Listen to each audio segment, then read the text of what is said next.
other stuff. Hello, Spelljammers, and welcome to Session 1. This we're all supposed to clap. Oh. Yay! Woo! All right. Screams of fear and panic. Everybody's screaming in panic. Crowd panic. Yeah. As Tuesday. just another Tuesday. As we begin today, we will go ahead and do introductions, of course, of our players before we start. And this is just you, the person. Obviously, we know each other at this table, but some of us are new, and we're saying hello to stream. So let's go top to bottom through Discord. Panda, hello, how you doing? Introduce yourself. Hi, I'm Panda. I've been playing D&D for about 3 years. I'm addicted, and I am 30. Huzzah. Huzzah. Alex, how about you? Introduce yourself. Sup? Yeah. Hello. I'm Alex. I'm Previously between- Jawbreaker. Yeah. I'm between 30 and 40 years old, somewhere around there. And I play lots of D&D, and now I'm playing. Well, not really lots, but Tons I play of it frequently. I play it very recurringly. I play enough and- to be a player. Yes. Don't hate the player, hate the game. And now I'm playing Chell, who is going to be a really interesting Portal-inspired character. Portal So- inspired. Very excited for that. Myself, hello, I am DM Nick. I will be running the Spelljammer campaign for all of you in our adventures in space. You're all quite familiar with me. You've all played in my games before, most of you from the Mad Mage campaign. But we will be at least seeing some of those characters highlight or cameo in this one at some point throughout the campaign.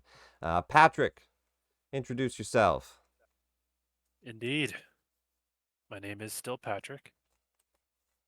From Canadian land, I've been playing with Nick for From Canadian a good land. while. Yeah, Canada.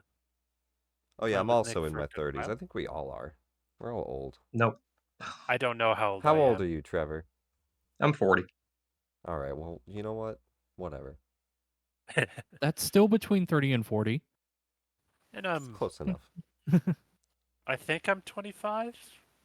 I don't know. Are you the youngest? Shun the baby. The child? Wow. All right. But yeah, I'm excited. Our young Canadian friend, indeed. Twinkle. Trevor. Introduce Hey, yourself. everybody. I'm Trevor. I'm, as we already stated, unfortunately 40 years old. Playing Twinkle. I'm new to this group from compared to the last campaign. I've been playing for about 20 years, something like that. Hell yeah. And USB-C. Hey there. My name is Tyler. I am. You should. I'm gonna edit your name to add Tyler to it. Oh yeah. Well, that's part of it. I am in my 30s as well. From the south of the United States. Sometimes that's unfortunate. And I am playing USB-C. Got inspired by. I mean, Portal was one of the inspirations, but since it was space, it was pretty fun to play off of. Since I'm playing a bard, I've never played a bard, pretty excited.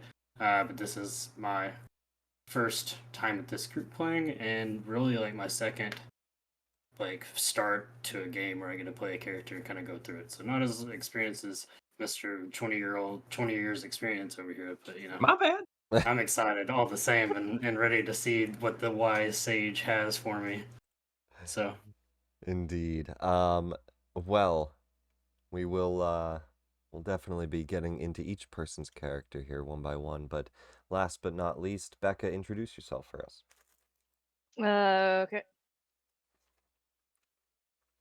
My name is Becca. I think I'm 35. I have an angry land shark of a corgi, named Wheatley. I play video games. I do enjoy being a side character and D a lot of joke characters. Sorry. That's really about it. You named You- your you left corgi out- Wheatley. Yeah, I did.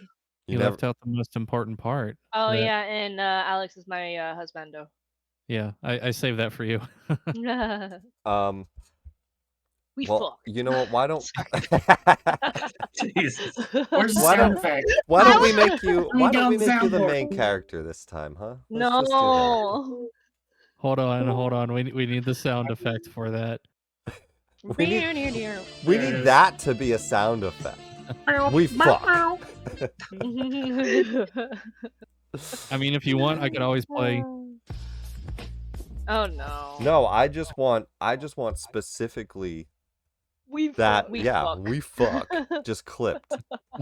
That's the sound of that buff USB-C. All right. Yep. All right, let's get started. Hello and welcome, everyone. I'm very excited to start a Spelljammer campaign with you all. We begin tonight with a little bit of some slow character intros. Feel free to take your time with these to correct me if I get things wrong, because trust me, I will. But yeah, we're going to go through your character intros here, and I have some scenes set up, and you guys can narrate as much as you want. I have some NPCs and some things I'll play out and try to help you play out these backstory scenes, but we're going to get used to each of the characters a little bit and get them into our first scene here. And we're going to start off the night with none of you. Yeah. We're going to Alright. start off the night in Toril. Let me pull up my sounds. Also, and I'm sorry to have to do this, but players, make sure you go to the top right music note, adjust your sounds, turn them to whatever sounds good. I think like 20-30%, depends on your sound.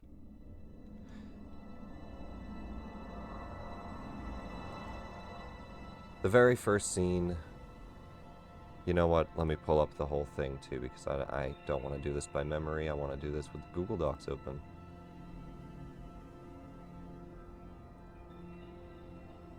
A lot of this will begin with Alex giving us some descriptions here. First, we start off with Toril. A Comet-class meteor spelljammer, and a fleet of Astral Elves making their way here. Tell us about your parents. Well then, allow me to regale you with the tale of Chell, an Echo Knight fighter, Hexblade Warlock. To properly introduce you, we must start at the very beginning. All the way back during the month of Hammer, 1369 Dale Reckoning, with Chell's parents.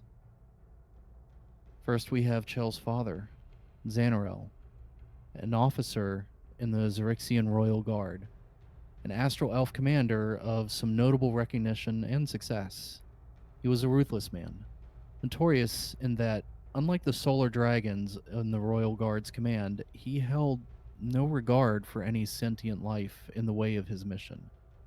He kept his white hair short and tidy, and his eyes were piercing blue with purple sclera. And he also wore tribal mascara underneath his eyes, representing the collars of his house and family crest. And then we have Chell's mother, Astra. She was a little different. Also an officer in the Xaryxian Royal Guard, an Astral Elf honor guard herself, she was no less vicious in the execution of her duties. Her eyes were pale green with gray sclera, and she kept her silvery blue hair, long and elegantly pulled back in a tight bun and then long ponytail sort of thing. So, as Astral Elves, oh no, I didn't mean to click on that. As Astral Elves, they took great pride in their race and its continued heritage. And at some point in their long lives and journeys throughout the Astral Sea, they heard of a legend called Mythalborn. And they immediately hatched a plan to enact it, along with some other interested parties in the Xaryxian Empire.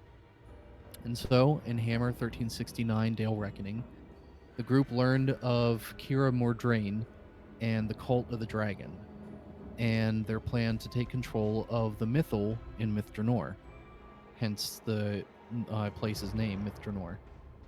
The Astral Elves offered to provide Kia aerial support in exchange for access to the Mythal, and a pact was sealed.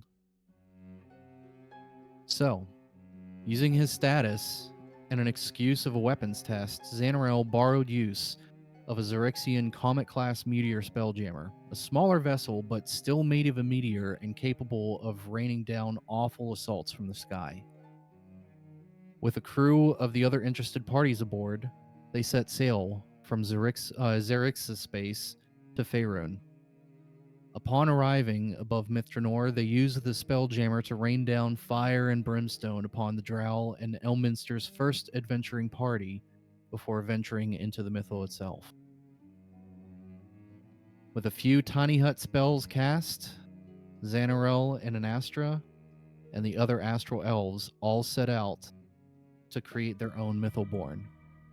Children conceived while within the raw energy of a Mythal, such as the Great Shield over Candlekeep, or here, the Mythal in Mithranor. Oh god, that music's so loud. Sorry.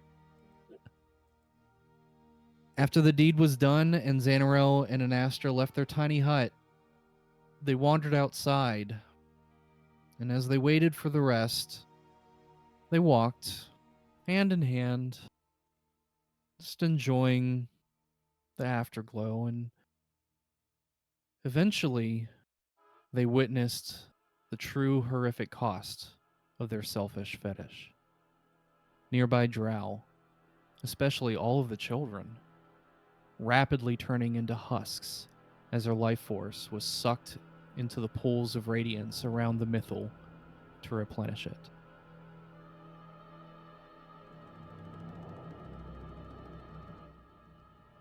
Upon their return to Xaryxis space, Xanarel's plot was discovered, and he and everyone involved were reprimanded, though it was nothing too serious.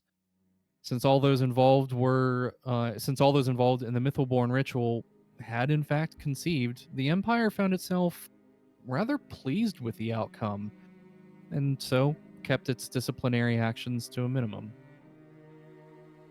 All of the families involved were, of course, ecstatic, but not Xanarel and Anastra.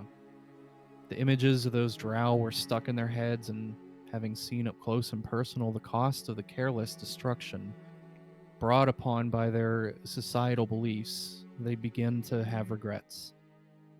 They began to question everything they had done, and indeed, the very empire they served. In Xaryxis space on the night of 20 Nightall, 1369 DR, Chell was born. It was a joyous event. Chell was healthy, and Astra had a relatively easy labor. The Empire was thrilled with yet another Mythalborn Astral Elf. But Chell's birth also marked another hallmark for Xanarel and Anastra. They realized they couldn't raise Chell in the society they no longer agreed with. And with that, they knew they had to leave. Not longer after Chell was born, they found their exit strategy: the Shadow of Zidali, a rebellion against the Xaryxian Empire apparently led by the princess herself. After some shady meetups and discussions, it turned out that this rebellion was the real deal. There were a lot of people. They wanted to leave, and they wanted to take a whole armada with them. The plan was crude, but it had a chance to work. And they had a sizable group to work with. And so finally one night, The plan was set into motion, but as fate would have it, the Empire found out. Clearly they were betrayed, but by who? Many lives were lost just attempting to make it to the docks and take as many Spelljammers as they could. Even more lives were lost in the Spelljammer battles as they tried to escape to the rendezvous point. Xanarel got separated from Anastra and Chell in the chaos while trying to board ships, but they all survived and made it out alive so far. Seemed like they might actually make it, just a little more to the jump point. Then, an Empire battleship rammed into Xanarel's Spelljammer, causing both to explode and killing all on board. Chell sobbed furiously as she witnessed the ship carrying her father erupt in a massive fireball just a few seconds before they jumped away. Over 650 Astral Elves were part of the rebellion, including Anastra and Chell. Only 37 souls made it to the rendezvous alive. Time passes differently in the Astral Sea. What feels like years within... actually, it's the dock, I think. The dock one first. Yeah, the deck, sorry. Yeah, thank you. Time passes differently in the Astral Sea. What feels like years within might just be weeks in the material plane, and sometimes the other way around. Chell can't remember how long she was aboard those last few Spelljammers in the escaping fleet.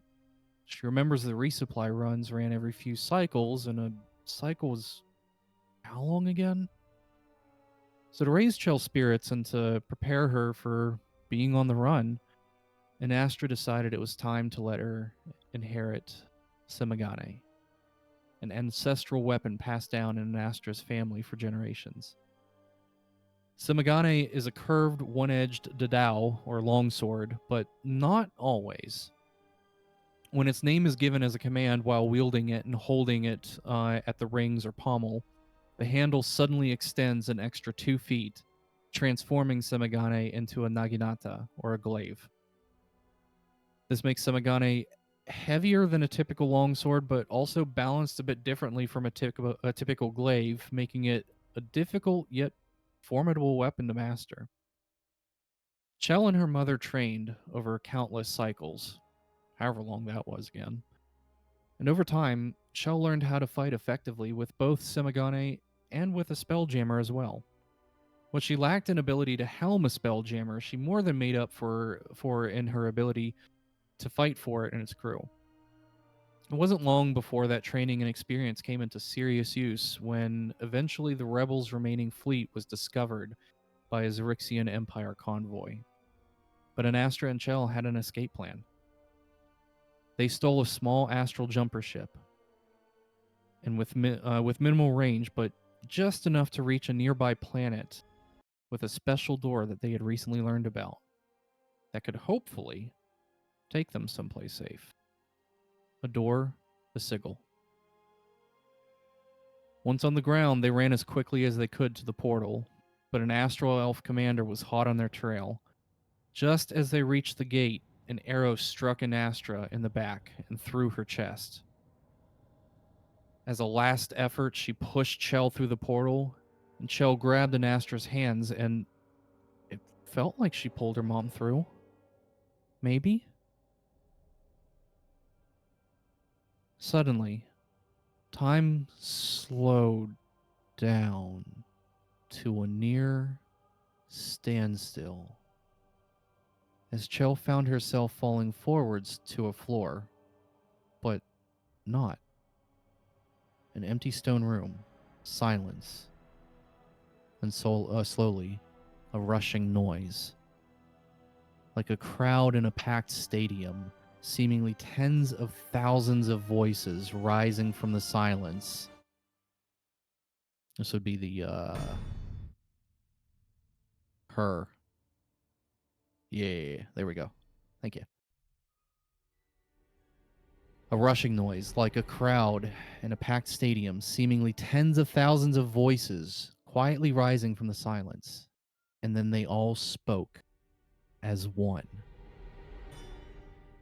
Peculiar child, they roared in uniformity, speaking with perfect synchronized diction and intonation, in spite of there being an uncountable amount of voices of all kinds and varieties, genders, tones. And then suddenly, just as they spoke, there was silence again for a moment. Dangerous child, the voices roared more aggressively this time, then silence once more. The silence faded after some time, with subtle whispers slowly creeping in. Thousands of them, some eventually loud enough to be heard. Unnatural, fracture, weapon, spell play. They kept whispering, thousands and thousands, almost as if they were all debating with each other. And the whispers abruptly stopped. You, child, alone, may stay. The voices calmly roared, stressing the word alone to signify an Astra had indeed made it through, but was not welcome. You shall remain unseen, unheard, the voices roared with the utmost authority. Cause no trouble. These are my conditions. And then moments later, after an agonizing period of silence, time suddenly resumed once more, and Chell fell face first to the floor, wailing. That was the last time she saw her mother. She's still not even sure if her mom actually survived. Life in Sigil was strange, to put it mildly. As a little known yet incredibly active multi-dimensional marketplace, the torus-shaped city was always active and filled with species of all varieties, including a Thrycreen. Sorry. Chell had some friends from time to time, but none that truly stuck around and stuck up for her. Unlike Chokik, a Thrycreen fighter and artificer, Chokik refused to talk about his past and would even get angry if pushed on the subject. But that's where Chell and Chokik found friendship. The history didn't matter, just the here and now. He ran a parts shop for artificers, and Chell happily worked at the front counter. Chokik was happy to have her help, especially given that she could speak common a whole lot better than he could. So Chokik helped Chell learn many things, and one of them was a new way to say her own name. See, Chell's parents actually called her Cell, spelled Xel.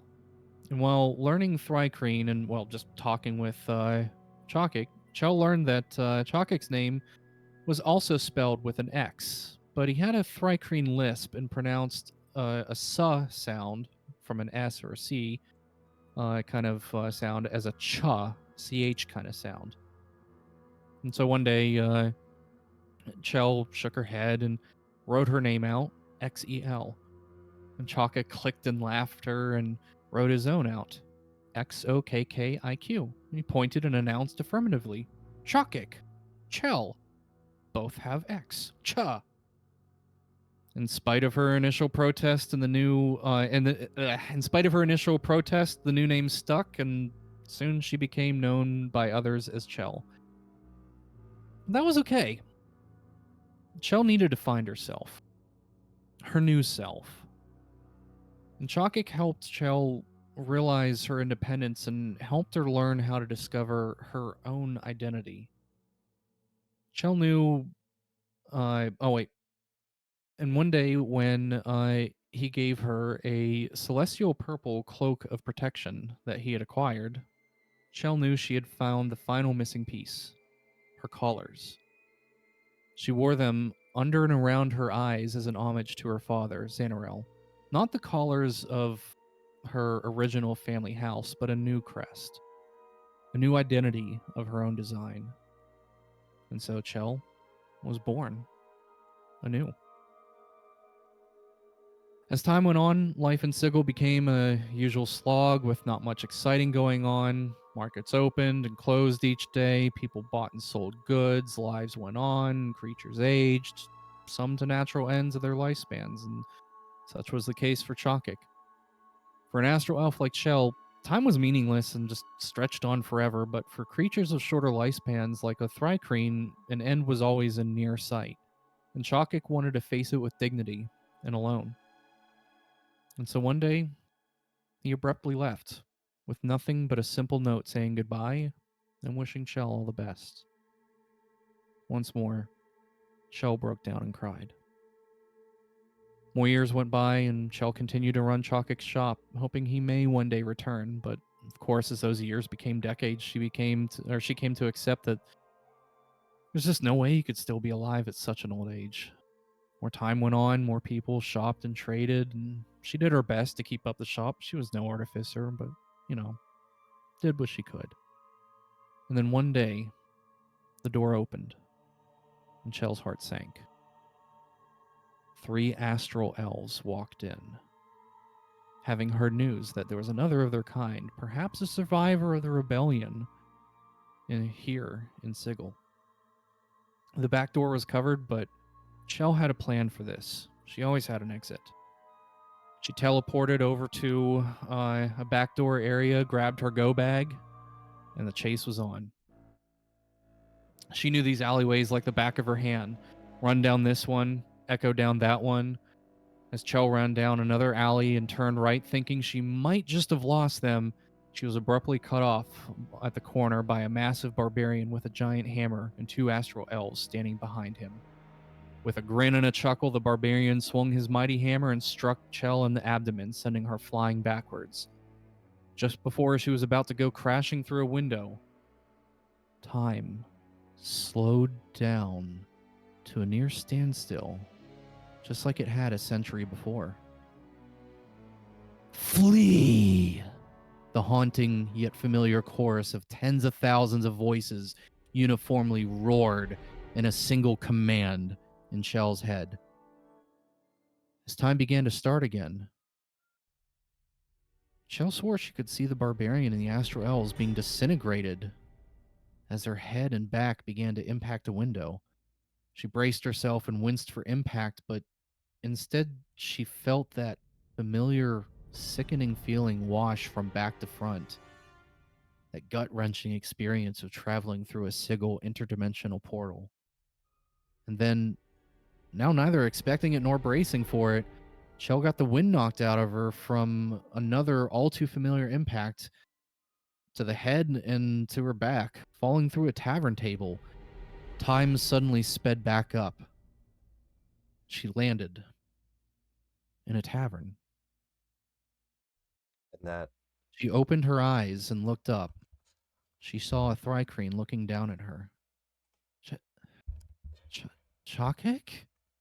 She asked, dazed and vision blurred. As her senses returned, she sat up, brushing the pieces of table off herself, and she looked again and realized, no, that's not Chokik. and that Is is that where an we auto will gnome beside her? leave Or Chell beside for him? now and come back in just a moment here. Yep. But very good, Alex. Amazing intro. Everybody give Alex a round of applause. That was awesome. He spent a lot of work on that intro, and it was really good. Woo! That was epic. Ooh. Very well done. Yeah, man. And indeed, Chell falls into a tavern, and that is the last we see. Instead of being killed in the alleyway, though it was awfully close. We will now go to our second Astral Elf of the night. Also, a big round of applause to Nick for all the scenes and everything. Like, that was awesome. Thank you. Yeah, no, you did great, and all I had to do was throw some scenes together. Not a problem. We Yeah, you had to join- start with him because none of us are gonna match up. Listen, everybody else, I don't worry don't about wanna it so go much, anymore. all No right? way I'm living up to that. I'm Yeah, not I'm going sorry. anymore. It's I all quit. perfectly no. fine. Relax, I'm- okay? I got COVID. I get to play now, okay? I'm back. Hello. Hi. We zoom in now first to a beautiful palace. You see crystal windows made with kind of a greenish amber hinge, or hue and hue, and you see these large archways of golden marble. The stone here seems to all be made of this glistening kind of golden starlight. Crystals on the pillars illuminating the room with a continual light. Forestry growing from the walls unnaturally. The air in here, fresh. The air outside, not so much. We see nobility. Callian, give us a description of your character. She is a young astral elf. Long white hair. She's just wearing simple leathers, nothing really hard, and yeah. So she has a few daggers on her, a rapier on her one side, and a necklace, a fancy necklace. And a necklace. Let me pull something up here too. Hang on. All right.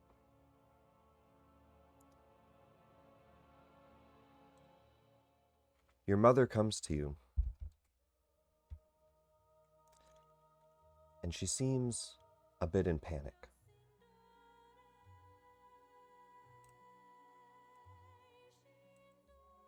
She rushes to your side, and she seems to have a weapon at her side. Callian, your mother, Princess Sadali, princess of the Xaryxian Empire, heir to the throne, making you an eventual heir as well, royal and noble blood. She is in her full imperial armor, which is strange. She doesn't normally wear that. Something's going on. You've heard the noise outside. There's explosions. Daughter, you have to go. We have a ship ready, but I can't join you. I'm going to be sending you somewhere. It's a mining ship. I think they're going to head to the Rock of Brow. You've got to go with them. You'll meet me there. She grabs your hands. If I can. A lot of people rely on me. I can't just abandon them right now. But there's no reason for you to stay and risk your life. I will follow you as soon as I can. But you shouldn't let anyone know who you are or where you came from. Do you understand? Of course. She unsheathes the weapon at her side.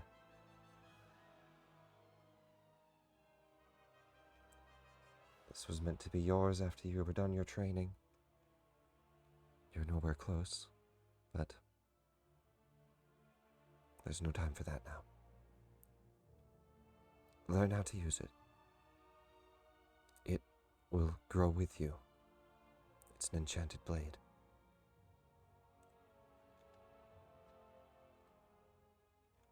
She goes to hand you a weapon. I take it. She rushes you towards an escape pod. Your father is busy battling the rebellion.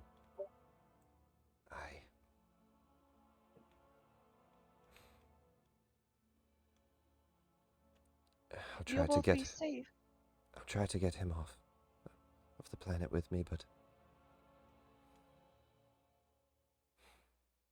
I don't know.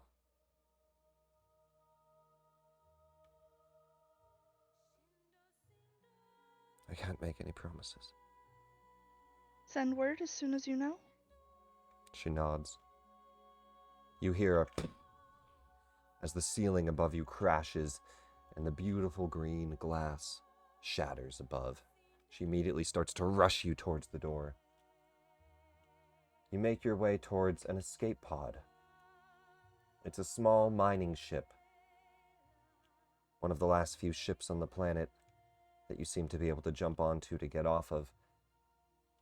And in the distance, you see your father's ship. A large Imperial star moth. And from below, as it is battling a large group of star moths, it seems to be handling it for the most part. One of them seems to be on a suicide mission. You watch as a ship flies directly into your father's star moth, exploding the front hub, and the entire ship shatters. It's the last scene you see before your ship hits hyperdrive and disappears. You find yourself shoved into the back cargo den of a strange ship.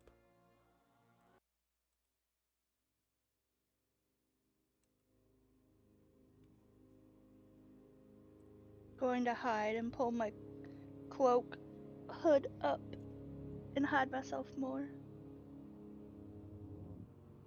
You hide away for a while. A few people come and go, mostly autognomes. None of them have seemed to notice you just yet. And then you hear heavy footsteps.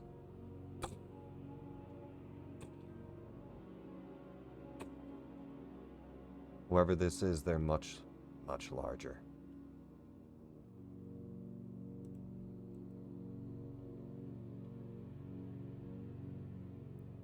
Where are you?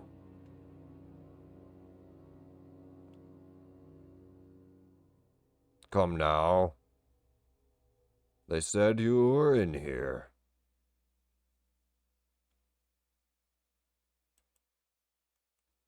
Who said? Ah. There you are. He stomps over, and looking around the corner, you see a large hippo's face, covered in some grease and some soot. Looks like he's been working quite a bit. He's in kind of a almost like an artificer's jacket. It has a bunch of tools at the waist. He's also got some guns at his waist. Crew said an elf was hiding back here. Wouldn't have believed it unless I saw it myself. Who are you? Did you get lost in the rebellion? Yeah. Well, nobody gets a ride for free. You know what that means, right? Not necessarily on this ship. He goes to reach towards his waist. For a moment, you're unsure if he's going for the sword, the gun. He grabs a wrench, and he hands it to you. Get to work. If you need help learning, I can show you. I've never worked on a space vehicle before. There's some easy jobs to start. You'll get the hang of it.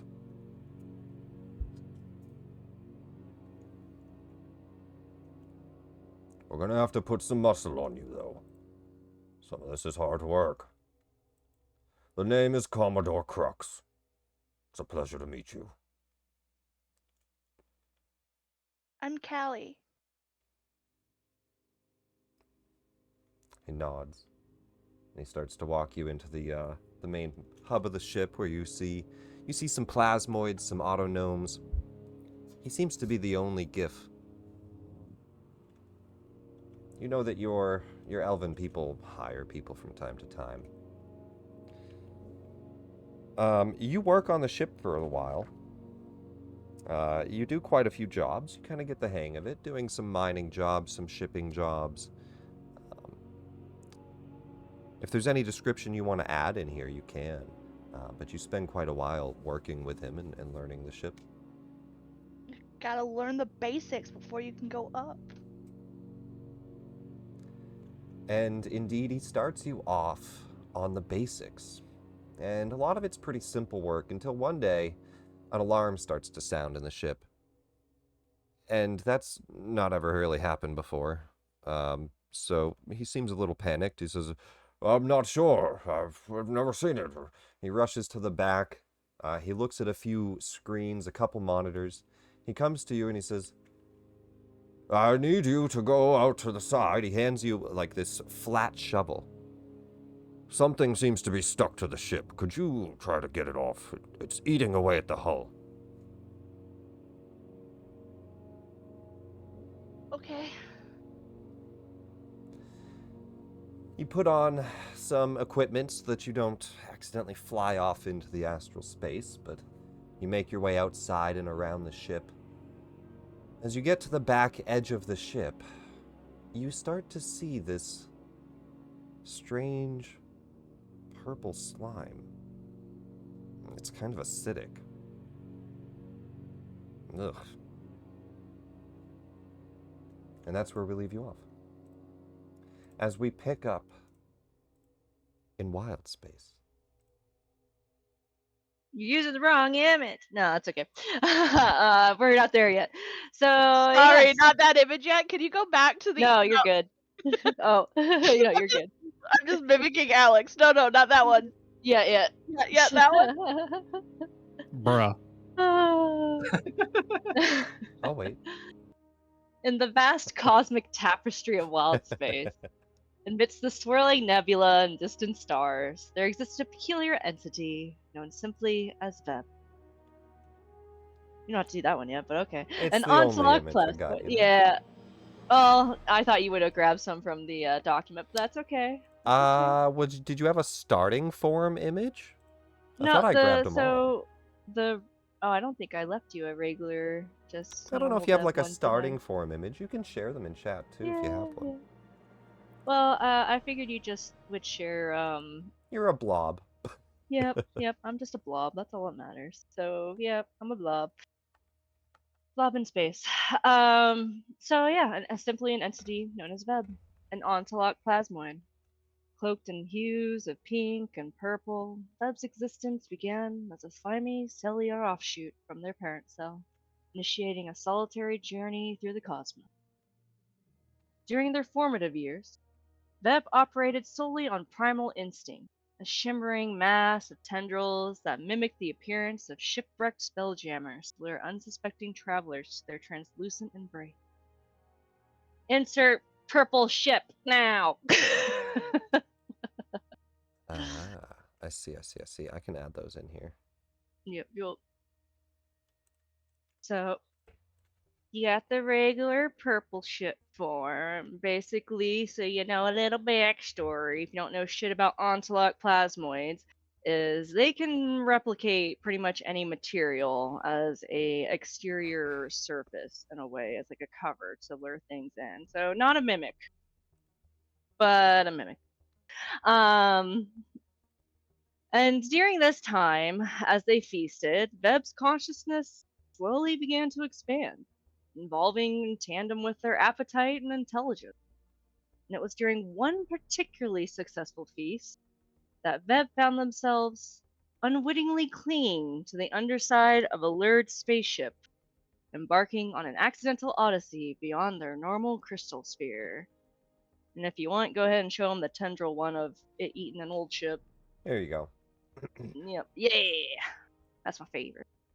And I don't know how much backstory or when you're gonna be popping in this character. Like, did you want to pop Yeah, in you here? absorb a Yeah, whole bunch of stuff in the astral Yep. sea. You start to form into yourself, and one Mhm. day you find yourself stuck on the bottom of a mining ship. Yep. And an astral elf comes down and starts to peel you off as you start to try to absorb it, as they're making their way Then towards the Rock of Brow. the ooze would try to tactfully like slink away to the other side of the ship where it can't be reached, or to a Callian, very hard to reach spot. Callian, give me a sleight of hand, and Veb, give me a stealth.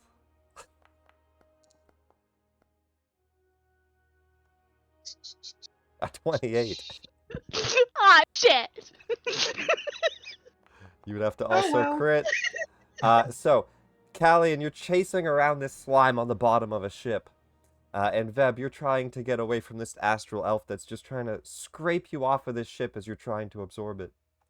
And you start to Nope. go invisible. And they still seem to like sense you out, and they're scraping off where the ship is melting. And Callian, you're struggling to stop this issue, but they're running from you. And that is our situation. Oh, shit. So eventually, you two, I imagine you introduce yourself or something, Veb, but you two meet each other in this situation, and their ship is on the way to the Rock of Brawl, a human hub that you've not heard of before, Veb, and sounds like a potential place for you to expand.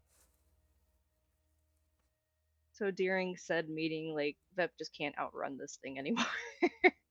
No. And you just hear like gurgling noises that eventually mimic Callian that comes out as like a stop.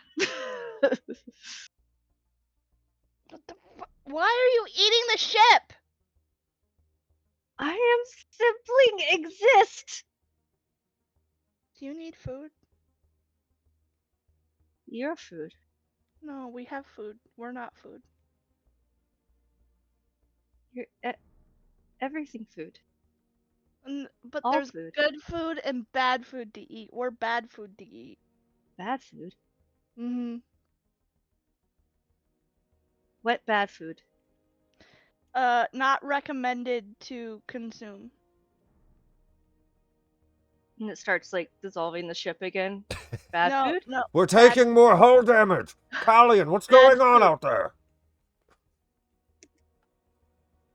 So I imagine, a little more of this kind of toddler talk, and then finally it'll be convinced to, stop eating the whole and just hang on. And they eventually lead you to what is the Rock of Brawl. The Rock of Brawl is a very piratey pirate asteroid town. Half of the asteroid is flat. The other half has a small citadel with these large sails that guide the asteroid about. And it follows the Tears of Saloon, the large moon saloon that orbits Toril. And you can see that it is populated with all sorts of folk, many human, but all sorts of folk throughout. Spelljammers dock in the hub down here, and they make their way up, and the place is just a bustling city. This mining ship drops you off here. And Veb, you start to make your way around. Yeah, as soon as the ship docks, Veb immediately is gonna try to find something to slink off to and disappear before the crews come around to burn off all the those other little things that stick to ships. You spend a while here, absorbing people, things, whatever. Yeah. So, oozing around the docks in Eternal City, Veb absorbed more than just victims, but the vibrant tapestry of life. Learning about civilizations, diverse cultures, moral compasses, and myriad facets of existence that had eluded them in their solitary wanderings. Growing in knowledge, power, diversity, all types of things. Enlightened and hungry for more. For good food. Eventually, Not bad. find yourself moving beyond the Rock of Braille, drifting once Mhm. again into the Astral Sea. Many encounters happen in the Astral Sea, Veb. One such, you see a large grouping of Kindorai, these large whale-like beings, larger than Spelljammers themselves, floating throughout the Astral Sea. You begin to find a respect for some of their beauty. Perhaps you absorb one, I don't know. I mean, it might try.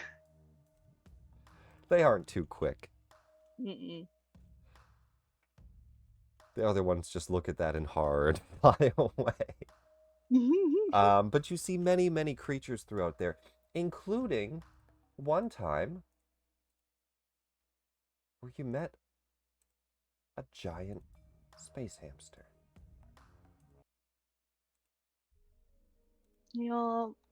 So Veb encounters the oversized rideable space hamsters, whimsical beings that just add a touch of the fantastical to their interstellar journey.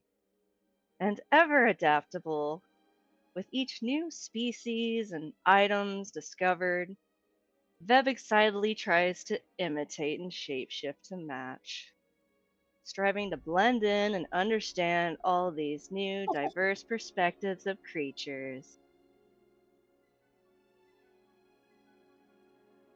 So you just have this blob going throughout space, just mimicking everything it just happens to drift through.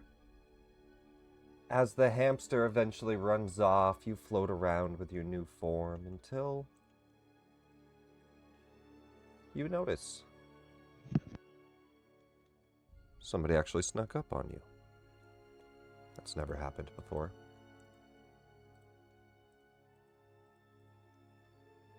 Beb finds a particularly tasty bit of wood to settle upon and just starts dissolving. You there! Don't eat my staff! Eh? What are you doing? Little pseudopods emerge and just start waving at him and mimicking, like, him trying to shake it off.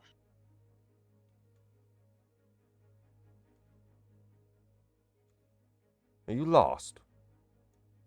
Lost. Far. Lost far. Bad food? Not food. Not food. Power. Power. Power, not food.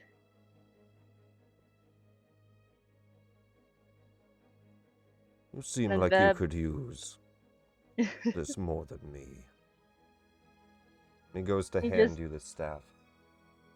The tentacles just completely and like wrap around it and pull it into the center of the ooze.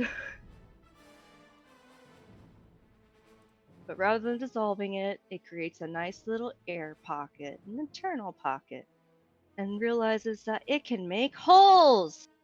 It can make holes! And it just, wiggles as it floats further along. This is called the Traveler's Friend.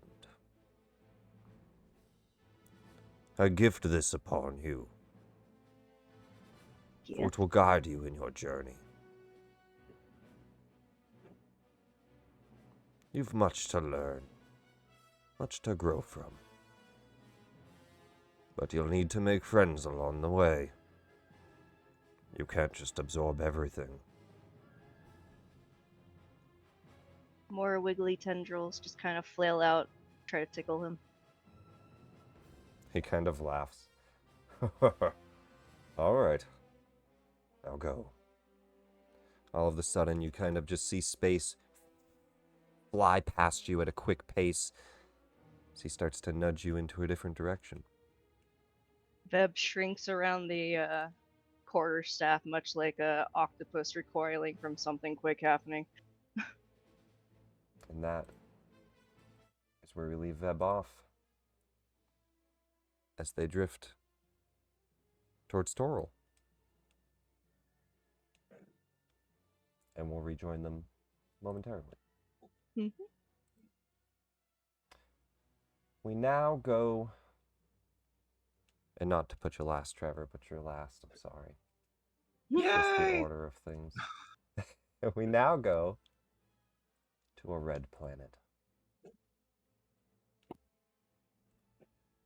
To a dry, desolate planet.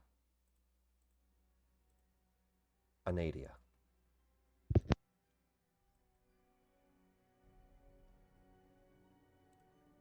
Let me pull something up for this too. Hang on.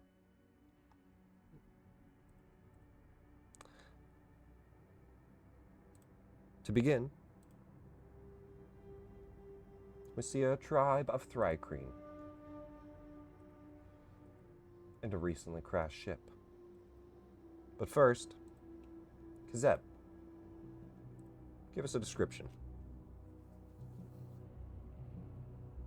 You see at the time a sand-colored thrycreen, not very bulky and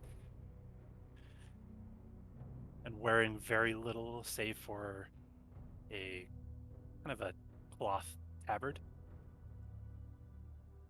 Much of the equipment he doesn't have on him yet, but when you meet him, you'll notice he also has metal coloring over several parts of his exoskeleton,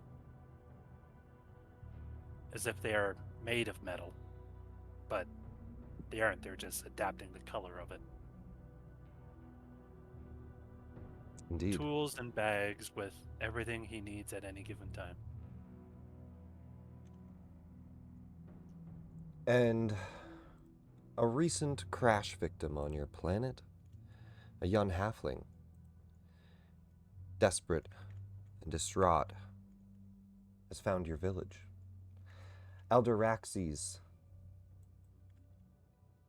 seems to be handling it right now, as a group of your Thrycreen brethren kind of circle around.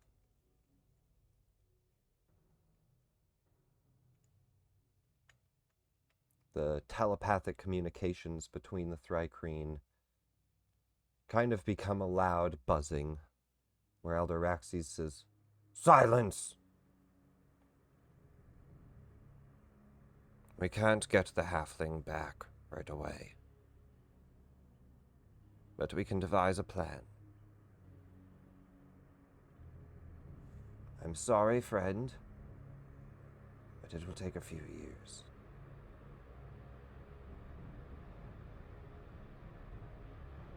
He looks to you, Kizseb. Yan one, Yes, Elder. take him to the barracks. Get him fed. Find him a bed. He is sick. He has heat stroke. He will die. Yes, Elder. You'll gently kind of nudge down to the small halfling and lead him towards the barracks. Get him fed. He seems delirious, stumbling, barely able to move. As you start to hydrate him, he first drinks too fast, you slow him down. Knowing how heat stroke works, you've lived on an ADL a long time, he'll kill himself if he drinks too quick. You eventually get him to pace himself. As he starts to come to, I'm Ismbold, Galbasi. Thank you for saving me. I crashed my ship. Your ship. My ship. What is a ship? I can fix it. Do you all have any parts? Parts? Not much, but what parts are you looking? You know, like, gizmos and cognogs and whatnot.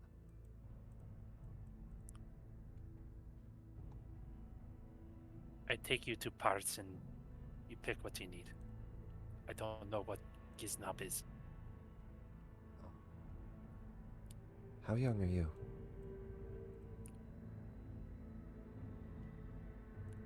And Young enough to not care. he seems quite, different. He seems to be saying all these words you don't know and all these things you don't know about spell jamming vessels and pieces of equipment that they require. He talks about building and fixing it, and he seems to have a toolbox at his side. You help him, along with the other Thri-Kreens, gather his broken ship. He begins to repair it. And over time, you convince Xaryxis to let you learn from the halfling. Something that's like a little bit taboo in your culture. You guys learn from each other, you have your own ways, but you decide to learn from this halfling creature. He allows it because you've been taking care of the halfling and because you've not had much of any issue in this tribe. You're not a problem here. After about 2.5 years, Kizseb, you begin to learn the art of artificering. And Ismbold teaches you quite a bit. He teaches you how to use tools, how to build things that move, things that interact, effective things.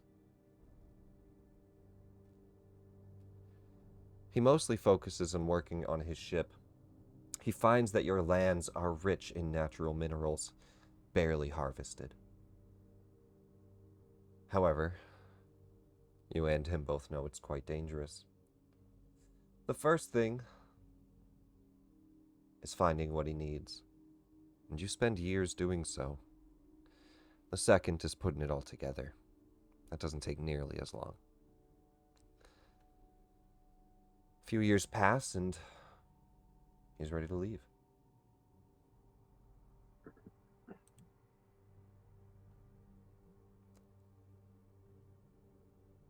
I appreciate everything you've done for me. Got a whole family back at home I can't wait to go see.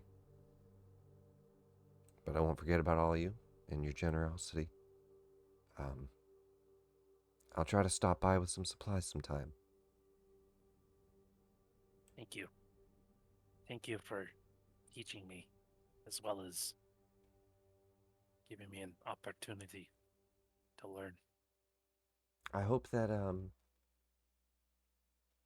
it's able to help your people.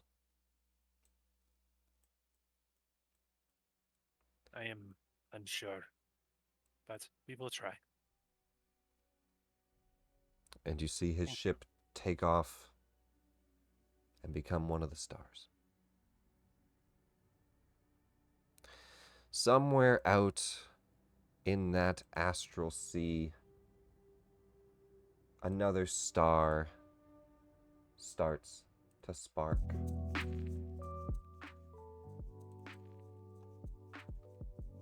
And we aren't done with you. You two just have combined intros. USB-C, give us a description of what we see drifting through the astral sea. Well, to the naked eye, not much. They're pretty small. But upon closer inspection, you see this little 2.5 to 3 foot tall auto gnome drifting, kind of aimlessly spinning around. While they would appear dormant most of the time, they're kind of constantly playing music, humming to themselves or otherwise, just like singing out loud. But little meteorite metals, so they're kind of sparsed with flecks of gemstones throughout their meteorite plating. You'll see little flecks of color in the light when the light hits it, and then their entire face lights up when they're online, active, looking around, or engaging. Their face is a screen that kind of displays emotions and other stats that they needed to show. As you're drifting, there's not much to see. I mean, it's a beautiful scene, but it has been the whole time. Memories distant, time passing slowly. Something changes this day as something appears. You bump into someone. A fellow traveler. Hello there. Holy cow, you were really big. My name is Celestian. It's nice to meet you, traveler. Nice to meet you. You all alone out here? Yep. It's just, where's here? Here. Take this to entertain yourself with along your travels. And he pulls out, by all means, a guitar. Yeah. And I'm going to show the image. It has these magical gems sparkling in it, and it seems to be enchanted. But it's a bard's instrument. And he says, perhaps it will calm you with waves of energy, much like my own. And he places a hand amongst your chest. Don't forget about this visit. I'll always be watching, helping guide you. I'm everywhere after all. And he shoves on your chest in the center with his hand, and a calming wave of energy nudges you, ever so slightly. And he waves, "Goodbye, friend. I'll see you again."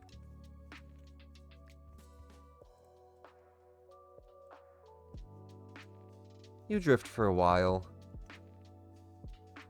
same as it has been, playing this new instrument, until you start to speed up. You start to really speed up. Oh shit, a gravity field. You start to fly into a planet and crash.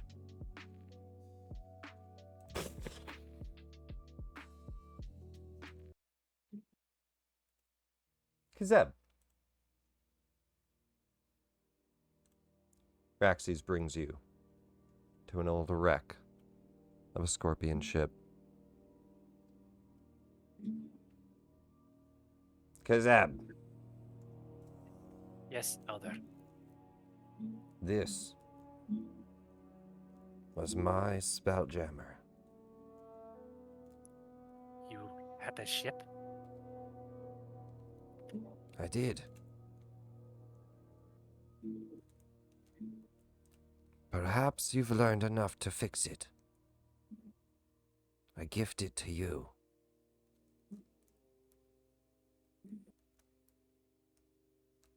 It is yours now.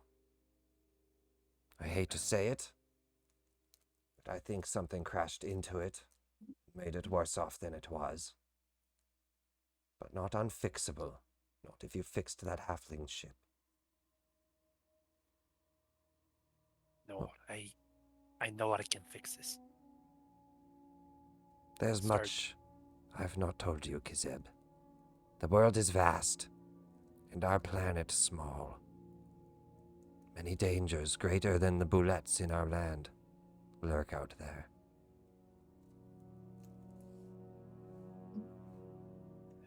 What sorts of dangers? Dangers larger than a purple worm. With more teeth, too. Be careful if you do go out. I'm sure it will take you some time. But fix the ship. I will start there then, Elder. Thank you. Some time passes. Yep. As you work on fixing the scorpion ship. And you do so. You eventually get it up and running, where it's a fully functioning scorpion ship. Smaller than most, it's more of a single to maybe 4-person vessel. You also find something strange in the wreckage. USB-C crashed amongst it, slightly in disrepair. You spend some time fixing him as well. And the two of you find yourselves in a cave, up high in a wall, in a canyon, in the red planet of Anadia. USB-C, you play with a small little planetary device, observing that Kizseb made you. And you see that, you've helped him quite a bit as well on this planet, identifying materials, gathering, working. But I'll give the two of you a moment if you want to describe any bit of your relationship time in this cave development, if there's anything at all you want to add to this. I know that you repaired him, Kizseb, but if there's anything you want to add to any of that. A moment of excitement as USB-C comes online for the first time, and then followed by a bit of disappointment. I was expecting something a bit more grandiose than effectively a walking boombox. But the boombox slowly starts to grow on Kizseb a bit. Does play some nice tunes. And it's got a character to him. Quite often, his music kind of attaining some attention. You don't always have the opportunity to, but after being repaired and everything, USB-C, you find a night, starry night in a quiet canyon, to just play a little bit of music and create. After being repaired, return to this planet, a Thrycreen at your side. New directions, new beginnings. You now have a Spelljammer. The two of you begin a little bit of a journey together, traveling beyond Anadia. First starting small, nearby moons, asteroids, places you've heard of. You have a small ship after all. Until you eventually make it to the rock of Brow.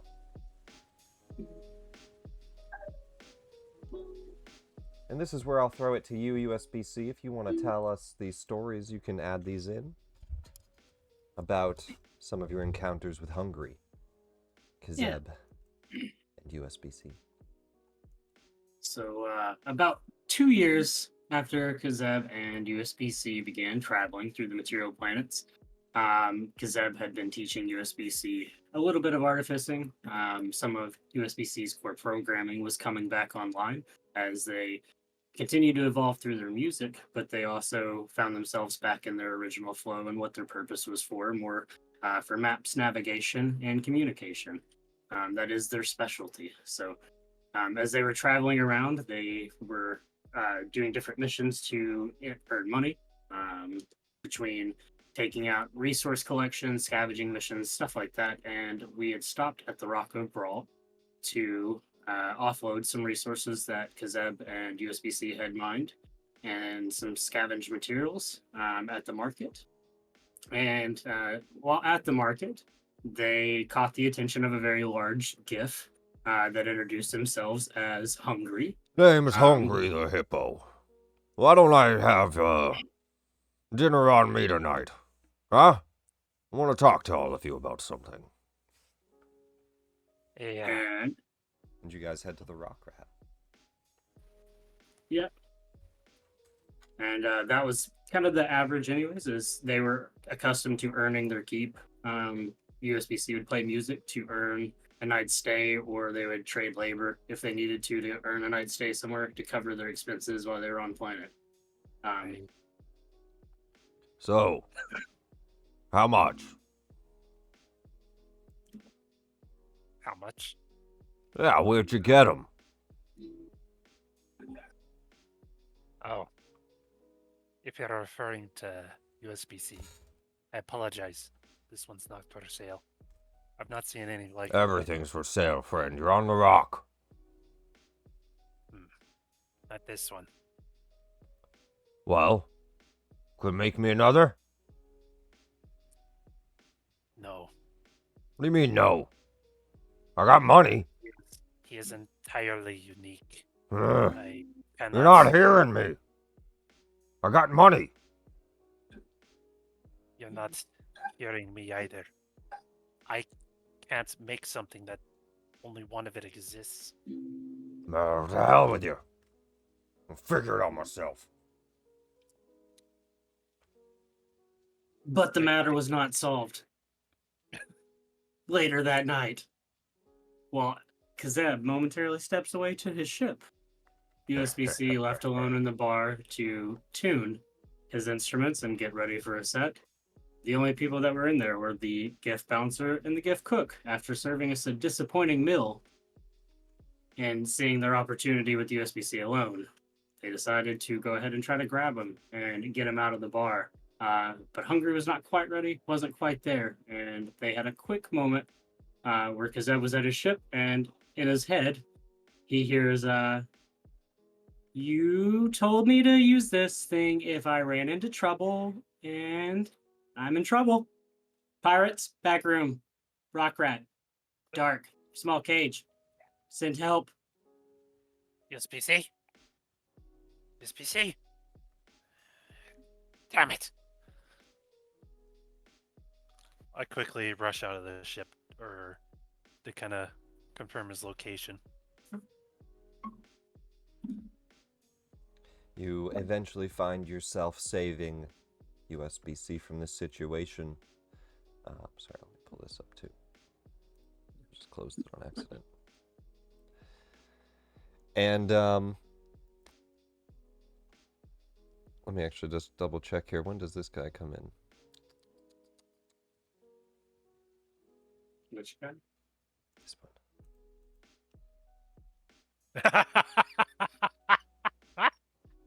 He comes in after, right? Is that? Rusty. Rusty. Yeah. All right. Remind me when. I'll let you guys take it from here. I'm a little bit off on where we're at. All right. So as you get in, you go to save USB-C. When he busts through the back door, he sees a colorful light show kind of going off, and the two GIF are momentarily on the floor, kind of just vibing out on the floor, dancing on the ground. And USB-C is taking the boots off of one and putting them on his feet, and trying to steal this person's shoes as they try to make their escape while they're momentarily incapacitated. Those were my boots! I just can't stop dancing to this damn funk. I rush forward and I just seize USB-C like mid-boot theft and just run away with him. No, I need these! Yeah, you need one boot. You guys Look at it. It's hats for you. eventually get away as you find the magical boots fitting magically onto USB's shoes. And yeah. It's your worst fear. I can fly. Not after this one, not. Let's go. And I would take him back to the Scorpion ship. And we return to Nadia. We should never go to the Rock Brawl again, like ever. Noted. After It's you pretty leave, dangerous. Hungry starts to work on his own small music bot. Rusty. Damn thing's not nearly as good. Come on! Kind of music is that? I don't know. Gotta reprogram it again.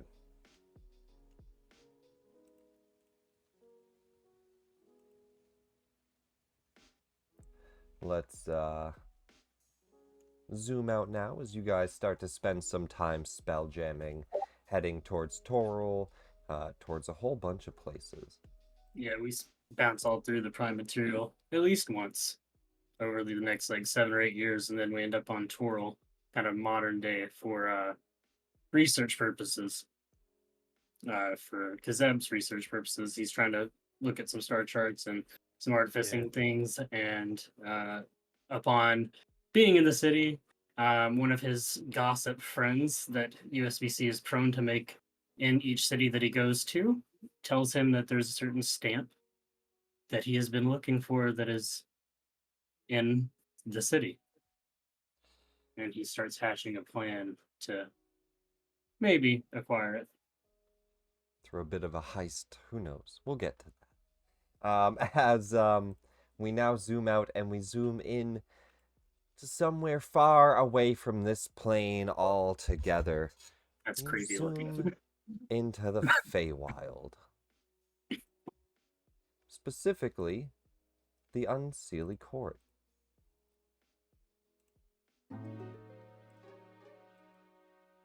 Traveling through... Oh, you know what? Let me just pull this up too so I don't get any of this wrong. Oh, that's the wrong one. 1 second. Traveling through the Unseelie Court, Serena Windsong is lost. She's not only lost, she's desperate. She stumbles through the wilderness for days, eventually encountering so many dangers that her allies fall. She becomes all that's left. Continuing to travel through these unnatural wilderness, she looks up towards the sky for answers. But even the sky changes, the tapestry moving about with an artistic kind of motion. She looks upon them, delirious, laughing, going crazy. In this madness, she grabs her face. She starts to spin. Twinkle, twinkle, little star, how I wonder what you are. She begins to sing. Up above the world so high, like a diamond in the sky. She begins to laugh and spin as she sings. When the blazing sun is gone, when he nothing shines upon, then you show your little light. Twinkle, twinkle all the night. Then the traveler in the dark, thank you for your tiny spark. How could he see where to go if you did not twinkle so? She spins more, looking at the sky changing. In the dark sky, keep, often through my curtains peep, for you never shut your eye till the sun is in the sky, as your bright and tiny spark lights the traveler in the dark, though I know not what you are. Twinkle, twinkle, little star. She collapses against the tree, her eyes closing, darkness fading in. The sky up above begins to shine just a little bit brighter.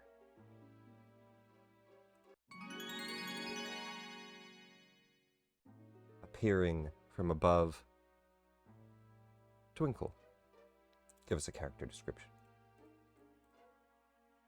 Twinkle is a Seelie Fae. Very, very small compared to Serena herself. Kind of shimmers with a bright light. Looks, roughly somewhere indistinguishable between, a small girl, a teenage girl, a young woman, but much shorter. And, glimmering wings, glimmering dress. Pretty much what you'd expect of a, small blonde fairy. And she just kind of floats down, flying down from the direction Serena's looking. Oh my God, sweetie, are you okay? You look hurt. Though you were just created, the wild and untamed magics of the Feywild seem to instinctively fill you with knowledge. Huh? Oh, sweetie, you look so hurt. Are you lost? Do you need help? Do you know where you are? You're in trouble, sweetie. She kind of puts a hand up almost to see if you're there, kind of swatting you away. Hey! Cut it out! Hey, let me What help are you up, sweetie. Who? I'm Twinkle. She comes to her feet. Twinkle. So I'm a Sealy Fae. It's good to meet you. Are you my star? Sure. She starts to collapse onto you. You can barely hold her up, flittering your wings. Here, let me cast some healing magic on you, sweetie. You look like shit. You heal her a little bit. She starts to come to. I've been lost. Trying to find my way out. Where? Sweetie, I know you're lost. We're all lost. But don't worry, now you're found. Huh? Just come with me. You're found now. I'll take you. You're going the wrong way. You're going all wrong. How do you tell? And you start to guide her through. She still seems a bit delirious and lost, but as you guide her through the wilds, they start to change. They start to change into a more beautiful green, lush forest as we see the Sealy Court. Beautiful palaces in the distance building throughout the forest floor. A marble road almost naturally built around the trees. Light fluttering about, illuminating the place as if a constant dawn was about. The Summer Queen approaches in one of her more magnificent forms. A large arc-fae being. Queen Titania, you look beautiful today. You look beautiful every day. You're marvelous. My little Twinkle. You did such a good job guiding her here. Oh, thank you. This is Queen Titania. She's beautiful. Serena looks up and kind of rubs her eyes. Is this all real? Well, of course it's real. Everything, real is a matter of perspective.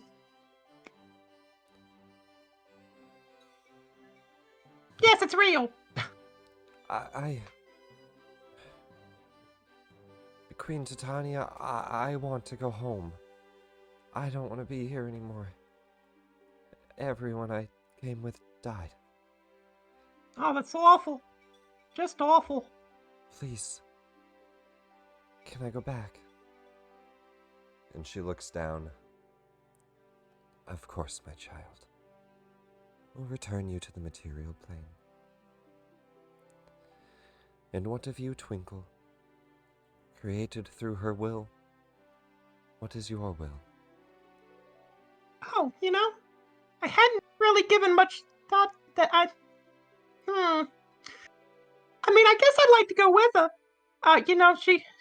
She looks so hurt and so lost. I don't want to think about her getting hurt and lost again. She's kind of the only friend I got. Then that is my charge. You shall be at her side, at your queen's command. But it's not safe on the material plane. You won't know your way about. Take this with you. As she holds out her hands, a golden bow begins to form within them. A very short bow with shimmering gold. It seems to almost glisten. This will So keep you pretty! safe. Oh, it looks like my dress. Oh, thank you. And keep her safe. Well, of course. If you ever get lost, come back to me. Yes, my queen, I will do my best. You really do look marvelous today. Thank you, Twinkle. The two of you begin to almost fall asleep, nice and slowly, calmly. You wake back up in the material plane and adventure for quite some time. One such adventure you and Serena and a new crew, amidst a ship known as the Glowfly, have found themselves in a crystal sphere known as Gray Space, home to Greyhawk. But the asteroid you're on right now is a tumultuous place. Battles rage on, and your crew finds itself in danger.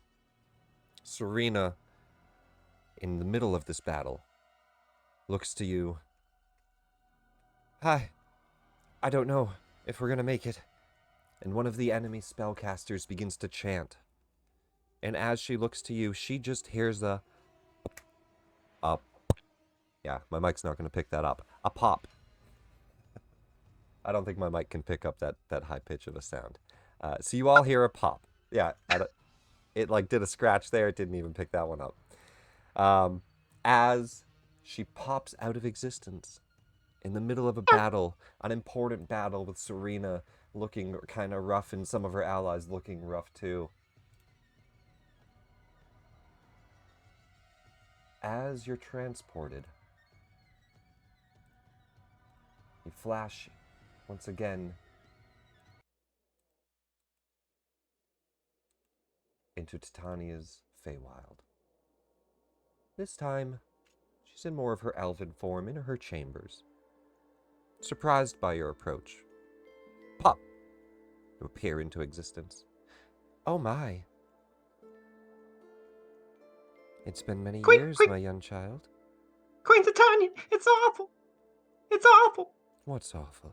Me and Serena, we was on this rock, and there was these people, and everything was going really bad, and all of a sudden it was just I was here, and she's gone. I don't know where we're going. I don't know how to get back.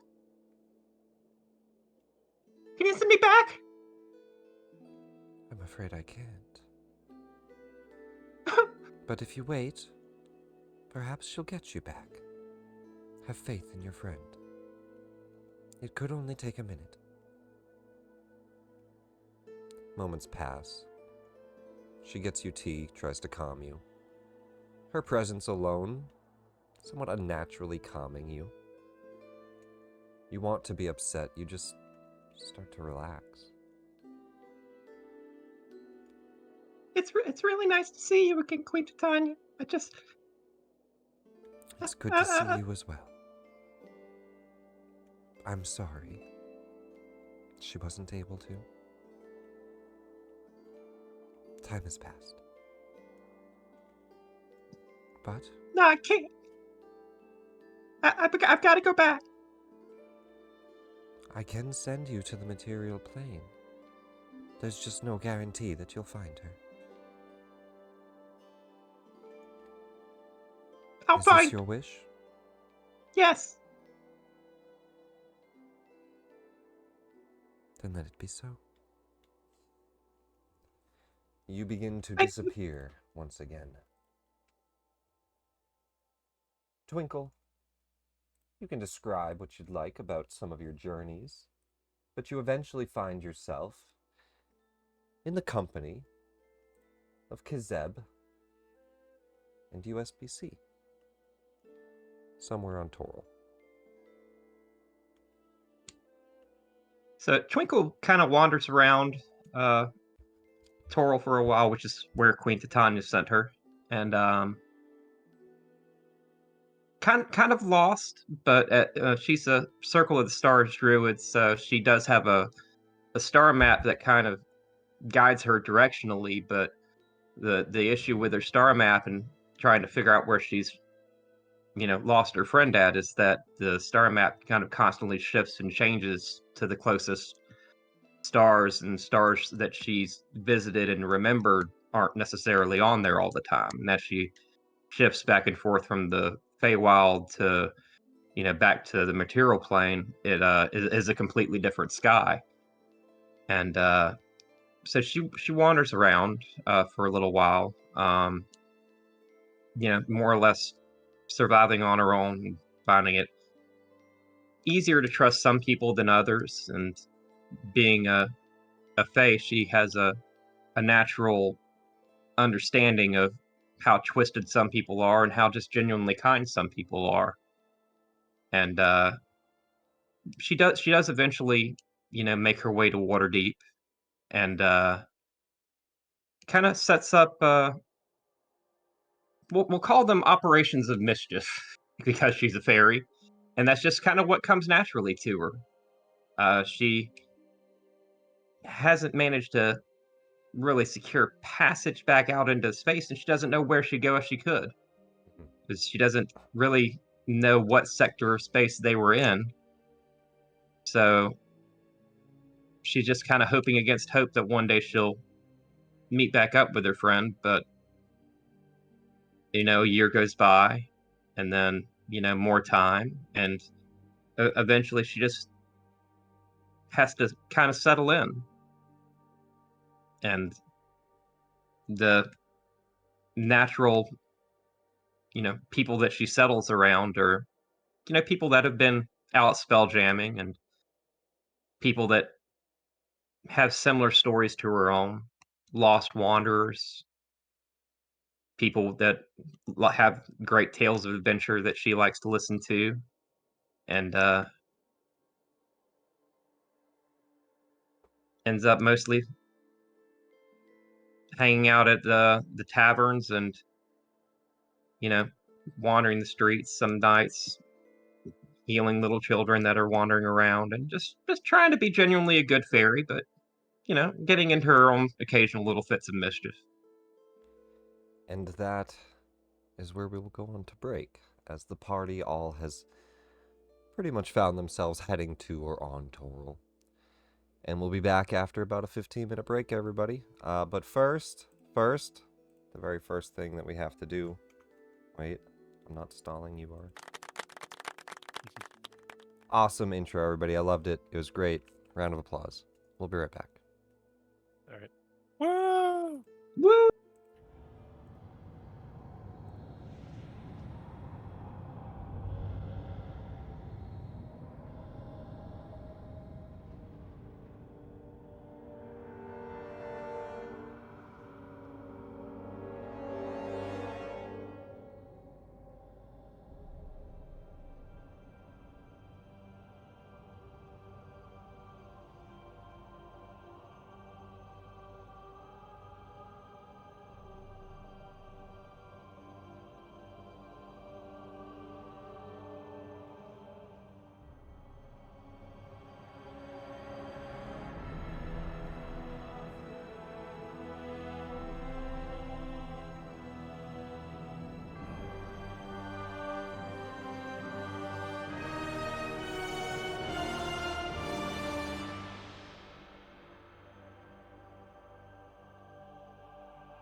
too drunk either.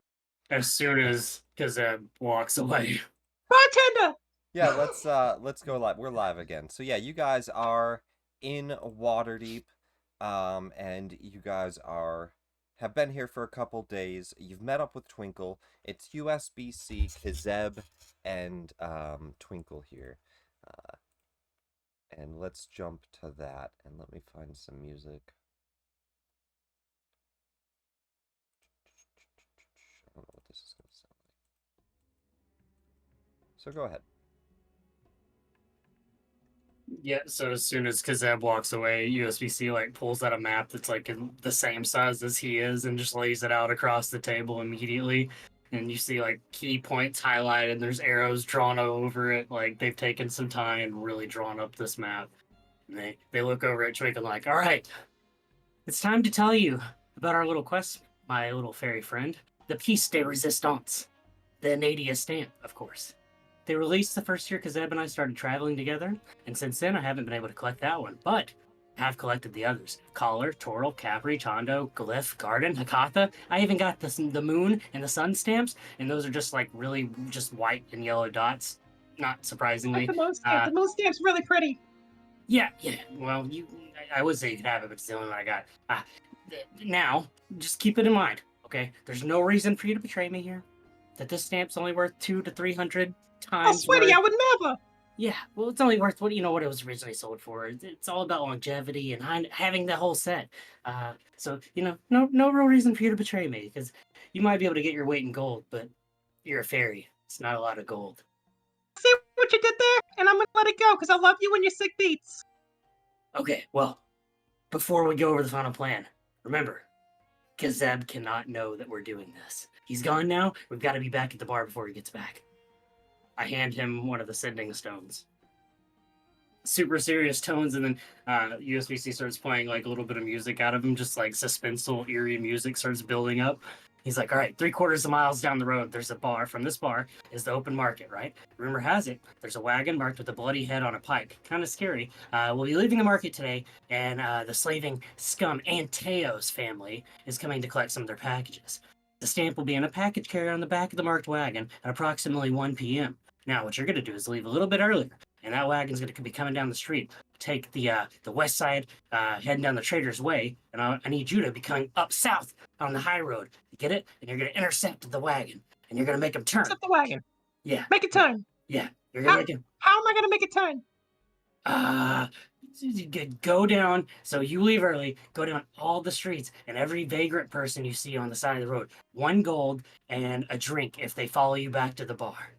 Oh my god, they're gonna love that! Yeah, just get as many people as you can to come back to, what is this place is called? Jawbreakers? Stews? Jawbreakers Doesn't matter. Tavern, I think. Yeah, doesn't matter. that place. No, wait, it does matter. I actually need to correct that. You guys know the name, so I want to, We know the name, you silly robot! No, hang on, I gotta pull this up. Not to interrupt you completely, but I actually should have had this up already here.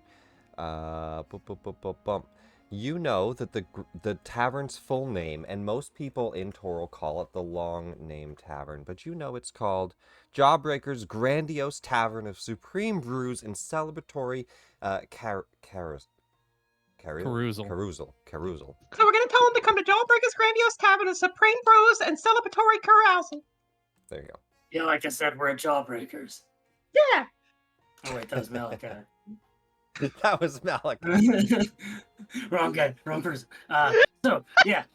Where was I? I don't know All what right, beat so you're this is doing what there, you're gonna- but I love it. You're gonna This get new all the jam's people all- you can, and I need you to be coming north up the street right when they start coming south. I'll send you a message through the sending stone when you need to come up towards the cart. All right. All I need you to do is just walk up, make a bunch of noise, have them singing a bunch of drinking songs or something, get them real riled up, and I'll get the cart diverted. Sounds like a plan. That's easy. All right. Kizseb, you And turn then we- around and everybody's gone. You're alone. Where the what? And yeah, you guys start to pull off a stamp heist. Waiting up the high road, just sitting there kind of nervously shuffling around with some golds and I don't know if this is going to be enough for all the people that I'm probably going to see on the high road. There's usually a lot out there this time of day. Eagle 1, the cart is moving. Eagle Please 1, I'm leave. Twinkle. This is Twinkle. Who's this? USB? USB-C uses the level 3 spell sending. Idiot! I said go! You need to move! That was... Oh, just move. okay. Sorry, I'm going. And then as the horde comes down the street, USB-C will attempt to divert the cart down from the high road off onto one of the smaller streets on Selduth to make them turn onto the narrow, what was that road? The Spindle Streets. Super narrow roads, so he can board the cart, grab the package, turn invisible, and leave before they can even notice it. And then head back to Jawbreakers Brews, where they will be wherein Kizseb comes back at the table, minding their own business, acting like nothing has happened. You know who you just did that in front of? The leader of the Watchful Order of Magus and Protectors building. It's fine. The wizard It's domicile. fine. Totally fine. They don't like the Antios family. It's fine. Nice So choice. USB, I ran into a lot of people on the way, and I didn't have enough gold, so I just started throwing. I panicked, and I just threw all the gold. I got gold. they're We're here. fine. Don't panic. Okay, cool. No, keep it calm. Keep it calm. They'll notice us. Keep it calm. Just keep walking back to the bar. Keeping it calm. Cheers. Bartender drink. All right, and that's when we zoom back into Jawbreakers Tavern. Yes. Yeah, we're sitting at the table because Zeb comes back in, and I think he had walked up to the table and just sat down, and that's where we had kind of left it off. Oh, let me put up Twinkle's the new just USB-C. sweating bullets into her beer. Yeah, like USB-C's drinking a beer even though he can't drink. Like, it's hitting his screen and just pouring down the front. Act natural. Act natural. Now, guys, Hey, Nick. there's ambient music, so if you need to change that, do so. Yes. Where's the nearest bathroom in the tavern? Right here, right in front. Oh, Anywhere if you really Okay. try hard Yes, enough. too. we can't see. But we're No. gonna do a description here. And let me pull this up. Place is not too As- shabby. As you all enter, welcome to Jawbreakers' grandiose tavern of supreme brews and celebratory carousal. Founded in 1492 by the Slapmaster himself, Thuntang Jawbreaker Vorshnurgankanti. As you enter, Angwang Kong Ti. I'm not going to say the full Close. name right ever. Not close enough. As you enter, you see a well-lit main room with several tables, all packed with patrons. On the tables to the left, there are 2 lanterns with a fireplace between them. Towards the back left, you see a long table that has become a makeshift stage. A Vistani woman dances there currently, and is singing as folks around the table sing along and toss coins. Behind her, a staircase leads up to the guest rooms. However, you can't see the doors of the guest rooms as they're blocked by a gigantic Goliath mask hanging from above the balcony. And you can see a large carved face, seemingly a Goliath, with leather straps that hang down from his lips. And beneath the giant's face, to the right of the stairs of the main bar. Currently staffed by 2 Duragar women. And of course, our favorite, Portia Thursdays. I can't. I have The no. Dorgars got hotter. The Duragars I don't- got hotter. I can't see anything. Do I need to refresh? No, you're invisible. I can do this though. Configure lighting. No token vision. Boom. Ah, there we go. It's just no longer token vision map. That's okay. The Duragars got hotter. Proxna and Verona argue from across the table. No, it was your turn to clean a table. I'm busy with this one. And she walks over and just starts to ignore him as Proxna goes over and just says, I'm going on a smoke break, I don't care. And just walks out. But you see the 2 of them arguing, and you see Portia behind the counter. Of course, Portia got hotter too, as she does every time she gets Damn, new art. Portia! Every time she gets new art, she gets hotter. Okay, we're really coming back for her.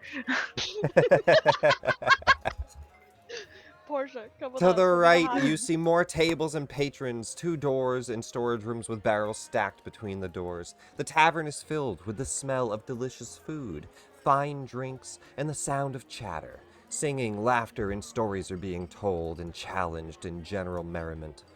The tables are packed with creatures from all lands.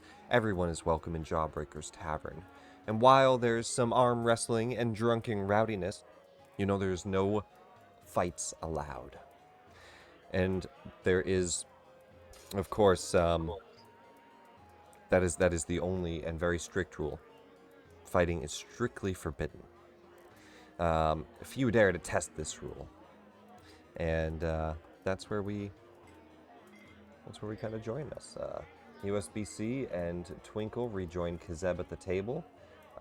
Callian, you are sitting at the table with Commodore Crux, and Veb, you make your way to the nearest bathroom. Yes? Nope. No? I mean, unless that gentleman beside me is coming with, then I believe that gentleman was somebody you were going to try to lure to an alley. I believe that's where we join I you was as gonna your... lure into the bathroom Sure. because it was the closest isolated place. But yeah, Perfect. because he clearly wants to see this woman's holes, He and that's says, all that he cares about. You want me Very to sneak inebriated. into the bathroom with it? What if everybody sees? I won't see anything. My, Like you want to explore my holes. I've never met a woman so forward. Let's go. And he sneaks with you off into the bathroom. Bill. Both of you can roll me a stealth. And he giggles along the way.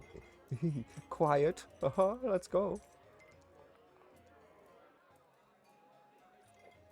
And she's Fucking just, super very, Damn. very cautiously kind of eyes beaming around the room before, a The door smirky smile just disappears. shuts. She just slides underneath the door. No one sees her. I don't think anyone even saw us. No. No, Yeah, come here. so, And he goes to throw himself at you. she steps aside and lets him slam himself into the mirror and, uses a hand to use the force to increase the impact, knocking him out. Hopefully. He hits his head. Let's roll him a con save. Yeah. Oh my god. Now, did anyone see her go in there? No. Roll me a strength check, Veb. Let's see if he gets knocked out. Oh, we're fucked. Wait. I know what to do. Now I'll do a strength Ooh. check. Jeez. Alright, so he has to make a dex save? What is this? So when I use my arms of the astral self, I can use strength saves and checks as dex. Oh, replace. I see the bottom part. Yep. Very cool. Holy shit, a Damn. 26. He goes, playing hard to... and he just falls So to as the far ground. as everyone outside hears is like, a hard thud, and they just, assume if they did see anything, He says, know, What was that? Yeah, shut up. You're just trying to get away from the bed. 5 gold, damn it. So, yeah. I mean, if you want to know the details, dude gets stripped, clothes get stashed in whatever area that they can be stashed. In the toilet tank, whatever. And unfortunately for him, he's going to be slowly digested for about maybe 15 minutes, and enough that she can walk away with the rest of it still inside her. Proxena's just smoking right outside the window. You did it! You mad lad! You fucking did it! And she just comes in. As you come out of the bathroom. And she's just like, oh. Hi there, miss. Did you get to table yet? No, not yet. I'll be there shortly, though. If you will put one out in a moment. I forgot to wash my hands. She steps in for a minute. Just like a small trail of blood, you just start to absorb it. Yeah, her ooze just like starts to, siphon it up, leaving a little slime trail instead. Ew. Oh man, this is great. I love this. Commodore Crux looks to Callian and he says, well, what do you think? The world's not so bad, is it? Different. Everyone keeps looking at me. You're different. They're not used to you. I saw Dragonborn. Not that different. I don't think they're used to anything from the Astral Sea here. Look, there's a Thry-Cream right there. Across the bar. What's up? Welcome back. We've been here the whole time, I swear. Meanwhile, Kizseb, does that guy kind of look like hungry? No, He's that's staring not at you, hungry. pointing. You just see an that astral poor elf and a guy, he hippo does just look pointing at hungry. you. That is definitely not hungry. Well, they've been pointing at us and staring at us, so I'm always kind of scared. I'm never Oh. sure. I'm gonna go over and check on him.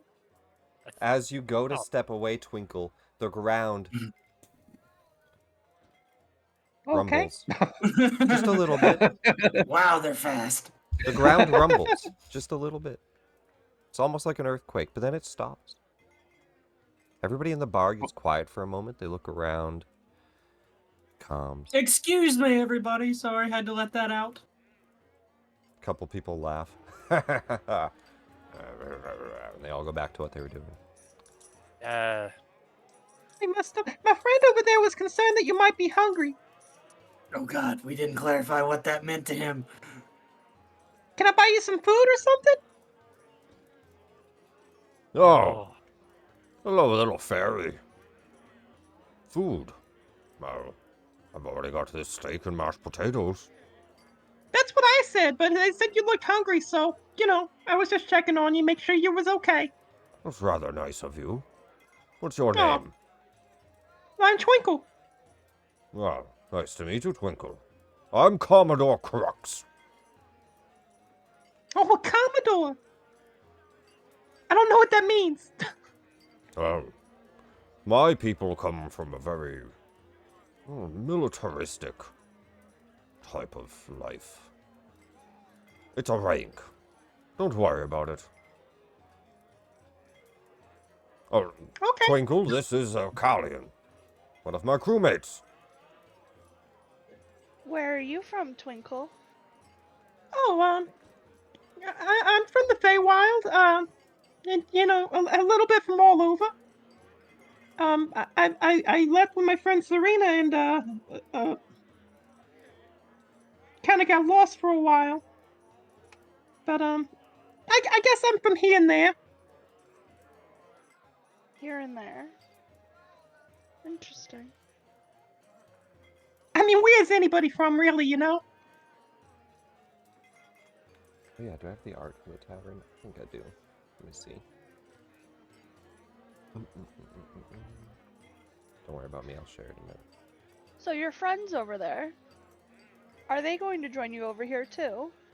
Yeah, you have Art of the Tavern. There you go. Yeah. I don't know, USB, is, kind of, we're not supposed to say we're nervous, we're supposed to be cool. No, they're cool! He said he's cool. He's cool. Well, he said to be cool. Let me go check on him. If you want, I can call it, what's your Thry-Crean friend's name? Oh, that's Kizseb. The ground rumbles again. Some of your drink spills, and Commodore grabs his. Oh! That wasn't good. Is that normal here? Does this happen often? I haven't been here that long. Callie will yell out, in Thry-Crean, Kizseb, your friend wants you to join her over here. Kizseb just Yeah, Kizseb, it's fine. We're being cool. Wait, it was USB that wanted me to be cool. One of the rare times you hear your language spoken out loud. Yeah. I just look around and almost checking at the corners of the entire tavern, expecting to find a Thry-Crean just hiding in an unexpected location. Yeah, USB-C understanding the Thry-Crean too, his face immediately goes solid white as he turns and looks, and there's just an exclamation point on the screen as he turns to see who called their name. There's another Thry-Crean in the bar. I don't think this is a Thrycreen. Brona, Looks like a blonde lady. And that hungry guy. I told Brona you he was comes up hungry. to your table and she says, "Aye, what'll it be? What are you having, lads? Best order before those earthquakes get any worse." Brona, good to see you again. How's it been hanging? You try to steal anything from me again, little robot, and I'll hang you from the bar. Wait. That's fair. What are you gonna eat? Of course you're stealing. Ah, just bring us the special. Brona, I don't eat.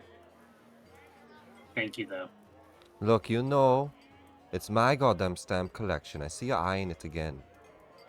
I swear. I won't grease you. Brona, I won't grease you again. I would never, Brona. Never in a million years. Yeah, that's what A I million thought. and one, maybe. You won't live that long, though. I'm just messing with you. You Oh, want I'm your not. greasing again I'll tonight? take it in a million and one years. Wait, what? Nothing. I'll take some food, too. I eat lots of food. Alright, well. You know what? It was really nice meeting you, lady. I gotta get back over there because it looks like USB's ordering food, and I'm gonna go eat his food. I'm actually going to share the menu here with you guys. Hey, Twinkle, I ordered food for you. Yay! Well, that lady calling off Thrycreen's certainly interesting. Hope you don't mind hippo. No, they don't serve hippo here. Oh, thank God. Here's your drinks. You have Jawbreakers Infinity Ale, Slod Juice, Bullywog Budweiser, Stunning, Oh, shit. Stunning Strike. Sorry, that's one thing. Or is that two? No, that's one. It's thing. one. Yeah, it's one thing. It's just separated. It's 'cause just smooth. split across the page. Sorry. And then Guest Blends. A 100 Oh, on a fuck. D100. USB. The fuck, man? I was rolling to see how many homeless people we got, so how many homeless Oh my people I had to God. buy drinks for. USB. Well, I mean, that did make sense He's so because generous. while I was going down there panicking, I had when I left 190 gold, and I now have 5. Wow. I was expecting like 20. 100. That's pretty cool. That's your all first my gold. D100. That's so much luck. God damn. That's really cool. But Neb's that's all my gold. fingers wiggle Oh, no, it's all hearing my gold. about You handed me homeless people, like 20 people gold. without homes getting Yeah, free Twinkle drinks. Twinkle already expended it. Oh. And this is the Oh. I food expected menu. some as well. Hungy snacks, slod salad, Nelra soup, Slod salad. slod Salad, salad, Slod crab salad. head bisque, the mad maze, and various. Yeah. Crab head bisque. As in, like, they just have foods. A dwarf sneezes somewhere in the cosmos. But while we're waiting for the food, I'll go chat up the interesting lady over there. So you guys all eat and drink. Feel free to Oh, you reduce sure? what you spend, God. right? What you take. You I'll told be- me not to talk to strangers. This Wait, is the what? shit that I come up with at 7 o'clock in the morning. And so Twinkle is going to proceed to get pretty hammered. as you guys are drinking, also I forgot one thing at your table, but I'm gonna do it at this one. Portia comes up to your table here. Hey, hot stuff. Not your table. I yell from across the bar. Hey. She comes up Oh, and God. she starts with a little bit of a sigh. And then she puts on a smile and she says, "Welcome, hello, mighty traveler, and welcome to Jawbreakers' grandiose tavern of supreme brews and celebratory carousal." Does he make you say this? Does he make you say this? So come here. Name again. She Do you have sighs to and say she this just looks at for a every minute. Table? I'm so sorry. She sighs and looks around the bar. Really? Yeah. Roll me an insight check. I suck at insight, so 8. Yeah. She says, and she looks around. And let me see here.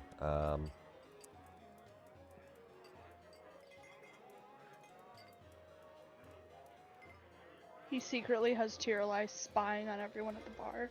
So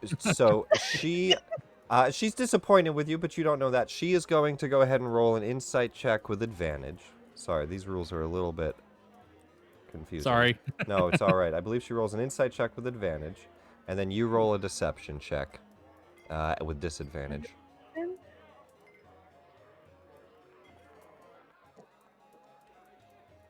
Yeah, that's All right. not And then as you fail, Portia's lips curl to a small grin. She grabs the rope above her head, and she begins to yank on it. And as she does, everyone in the tavern suddenly stops. The music halts. It falls silent. As she turns and stares at the bartender, as she turns and she stares, everybody stares at the bartender.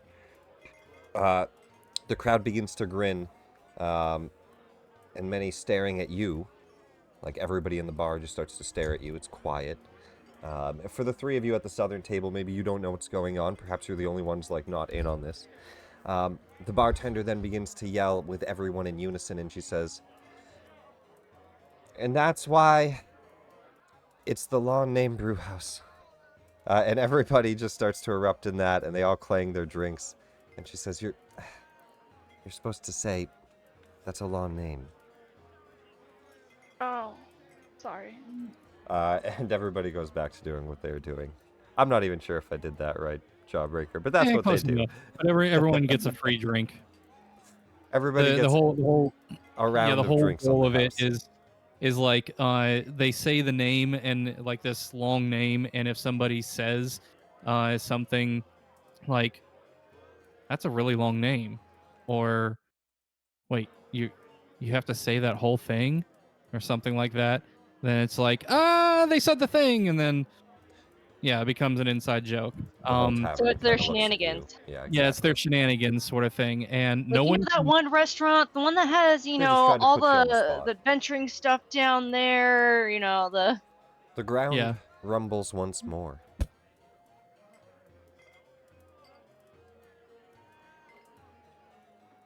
That was weird. Twinkle starts to go to the bar to get a drink, but halfway there starts to get a little nauseous and instead goes to the bathroom and starts puking in a toilet that has some guy's clothes dissolving in it. She takes your orders and heads back. As she does, a small portal begins to open. Vroom. Above USB, Twinkle, and Kizeb's table. Clattering down onto it, the drinks spill, the food shatters, a few people stand up around, look. Chell, you fall into the tavern. You see a Thrycreen. Yeah. I instinctively draw my weapon. as, like, USB-C screams out, raises the stamp, and goes, "They know!" and takes off running. So Sing that. you see, all of a sudden, popping out of this portal, and in this space around you, it's just like momentary time stop as you see the portal, and then all of a sudden, the portal just disappears, and this person comes falling through it, crashing through, and just has this look of bewilderment on her face, and then unexpected shock as she impacts against the table and crashes against it. And what you see is a young woman, looks about like 5'6", pretty skinny, but she's wrapped in a long celestial purple coat. It's kind of drifting down to about like knees or thereabout. And underneath it is a tightly fitting black bodysuit with a lot of buckles on it. and knee-high black boots. She also wears black gloves with. Actually, I need to change that part. She also wears black gloves, and her her tunic, I guess you would call that part, goes up into like a neck choker. And you notice also that her hair is not terribly long, about like mid-shoulder length, and it's black, but then it turns into kind of a lighter purple towards the tips. And as she kind of comes to and her eyes open, you see that her irises are kind of a glowing blue color, with dark sclera. The sclera are the whites of the eyes. So her sclera are almost kind of like purple, purplish black colored. And her skin is pale. And around her eyes are this really thick mascara from eyebrow to below the eyes, as kind of like a raccoon mask almost sort of thing. It looks purpley and very like black and purple, and kind of speckles of white in it too. And as she lands, she's kind of like shakes off all the dust and everything, and her vision's dazed. Brushes off the table and looks up, and she sees a thry-crane first of all, and she's like, Chalk? Chalk, is that? No. No, it can't be you. You'd be dead by now. What? Where? Oh my God, Where the sweetie, are fuck you am okay?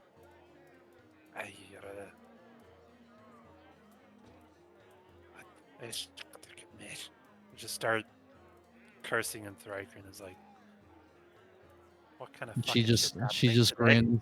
She just grins and returns a curse back that she learned from Chakik. She clicks back something about a mother's size or something like that as the retort for it, and just grins. She's like, "So you are Thrycreen." Yes, but I'm not Chukik. I'd ask how you've acquired the name. You know who that is? I've only heard regaling tales I recall from my mentor, Xaryxis. But beyond that, I've never met him in person. Okay, hold on. First of all, I didn't know that there were other. Wait. Am I still on Sigil? Where am I? Sigil. Oral. I don't know much about the Sigil you're after. Toril. In the immediate, you're in a tavern. As you start to look around, Jawbreakers pretty short. you see that you are indeed in a tavern. Hey, sweetie, are you okay? You start to stand to your feet, trying to take things in, and no sooner than you try to gain your balance does the ground betray you. Another earthquake. Everyone shakes for a moment, catches their footing. You fall to the ground, just already being off balance. Stand back up.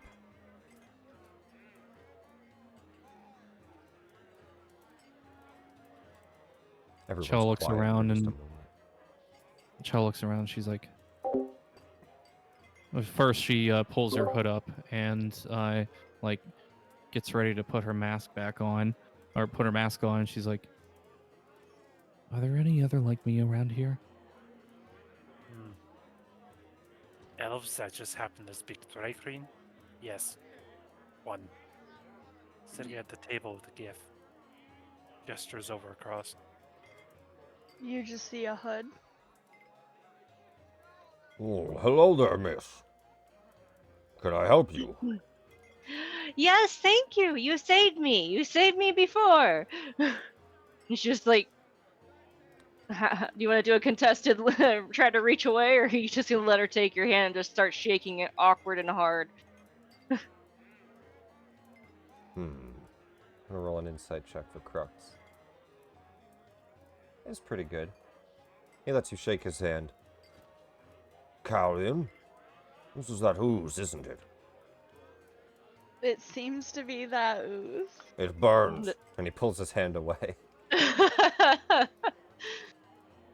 Veb goes to reach for Callian's hand next. I'll let you. Oh.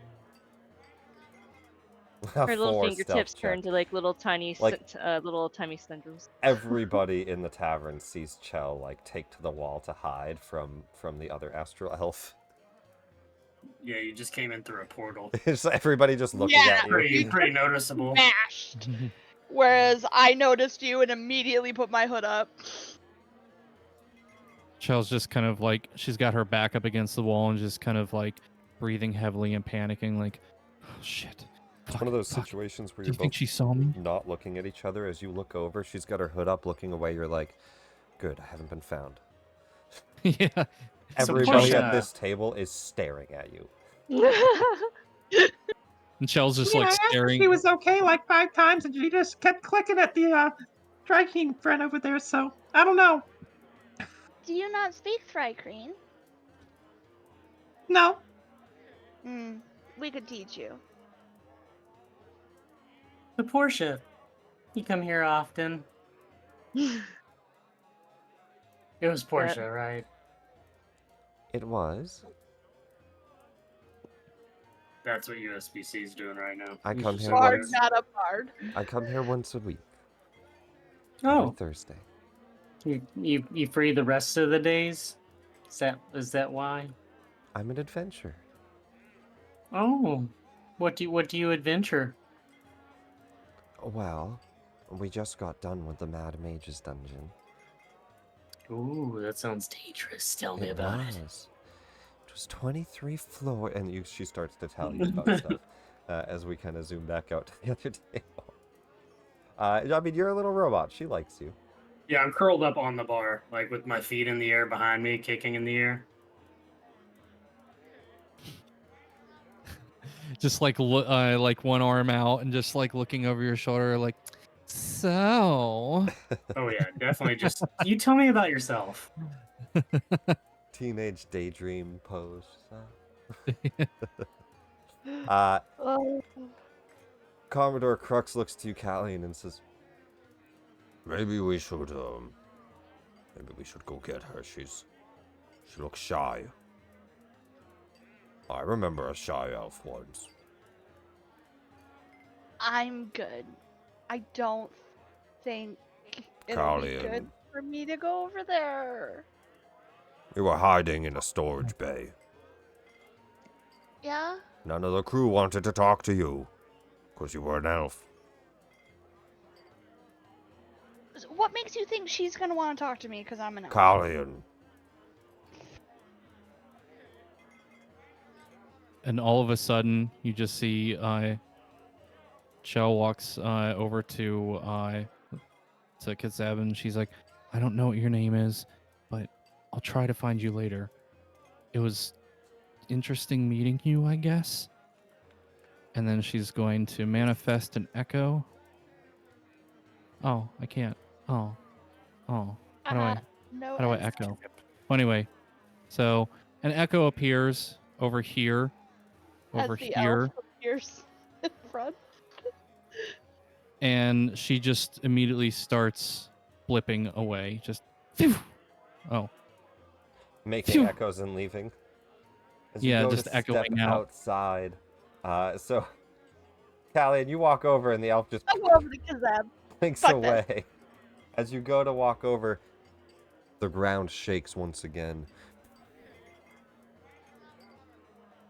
Chell. I just like give a knowing look to Crux, like I told you this would happen, but yet no. On the other side of the bar, he's just like in the full shrug pose, just. "Ugh." And before she blips out, like put yourself back here. Ugh, I gotta move. So before she blips out, she just locks eyes for a moment with Callian and just has this like look of abysmal fear in her face, like, fuck. and darts out or blips out. As you get out, Chell, you're the first to see it. In the distance, Well, that was interesting. destruction. The city is being destroyed. A crowd comes running. Let me share this image with you. You begin to see these large crystalline vines sprouting through the earth, the cause of the earthquakes, as another rumble shakes the ground near you, much closer this time. The streets are filled with panic. People start to run. The tavern, everybody stands up and starts to be at attention, looking towards the windows as a crowd starts to rush past Chell.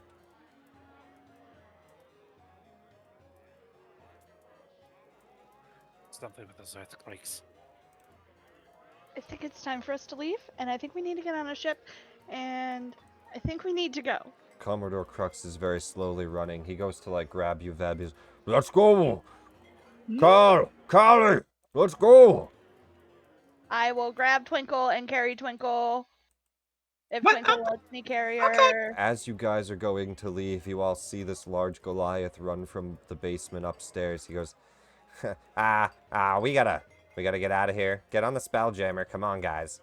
And he just grabs Portia and the That's your Jawbreaker voice. That's my Jawbreaker voice, buddy. Are you serious, That's man? what you get. Love it. That's Love what it. you get. 10 out of 10. 10 out of 10. Let's get out of here. And he grabs them and they run. Did Portia take USB-C with her? No, she did not. No. I took you. That's what you've been waiting for. USB-C, come on, we gotta go. We gotta go. We gotta go now. You have broken me. I It's thought what you she get. loved me. Yeah.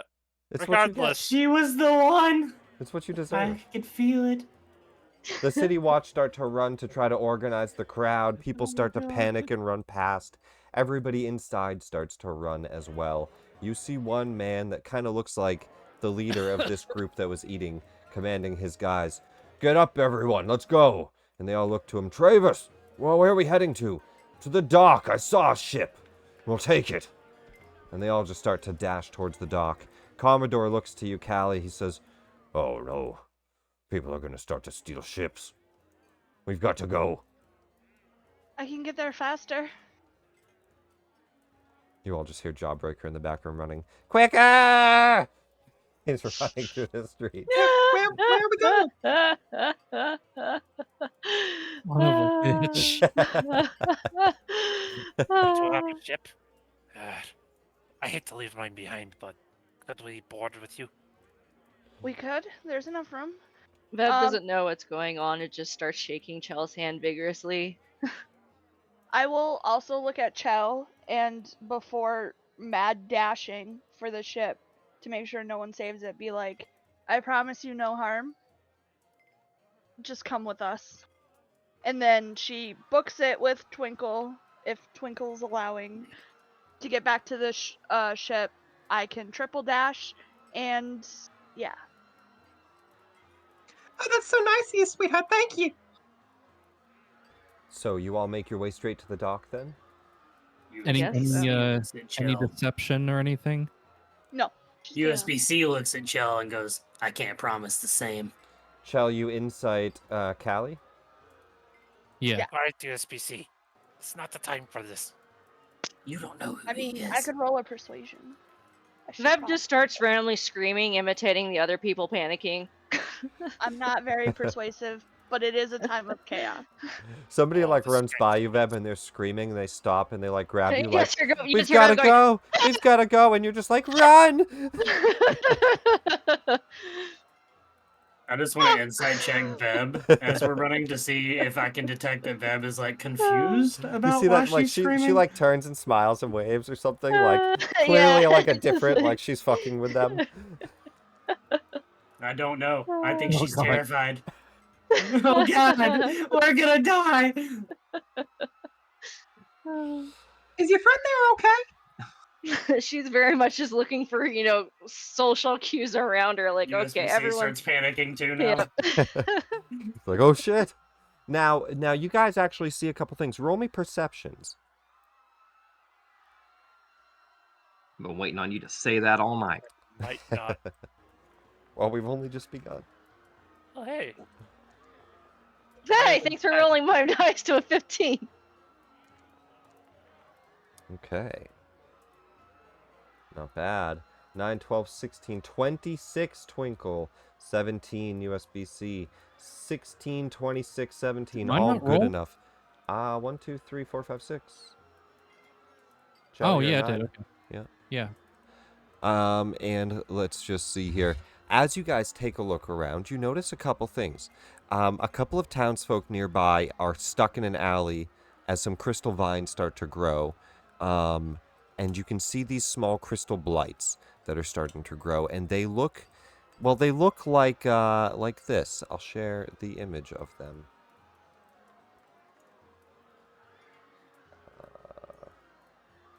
Where are they? There they are. No, not token artwork, character artwork. They look like vine blights that are made of these crystalline vines. And they are sprouting out of the ground as people are rushing and panicking.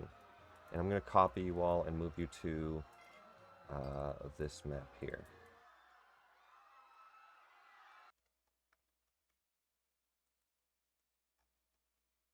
Ah, crap. And I'm actually going to move you guys down here. So you guys see these blights. You guys have gotten out. You start to run. Now you can just run towards the dock, but you see these blights, and you see a couple commoners that look like they're a little bit stuck as you're panicking in the middle of town here, starting to run down the way. Do you all assist? Do you all run past? What do you do? I want to roll a history check to see if is this something that Chell's mother would have told her about? Chell, you've never seen these vine blights before. You don't know what their purpose is, but on a history check of 10, the only thing you can tell is that they have this strange familiarity. But you don't know why.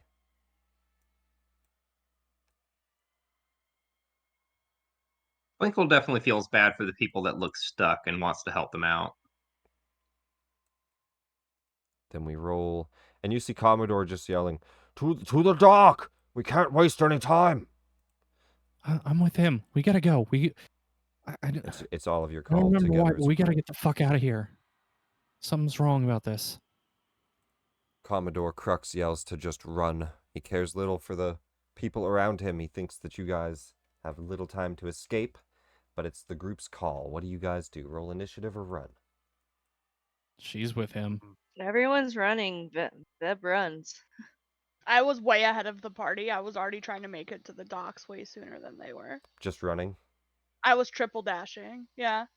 She's starting the ship up, getting it ready. Yeah. Then as Callie runs, Veb runs, I had Twinkle Commodore with Crux me. runs. Yeah, she had So- Twinkle with her, so yeah. Twinkle, you get grabbed. USB, Kizseb. Oh. God damn it.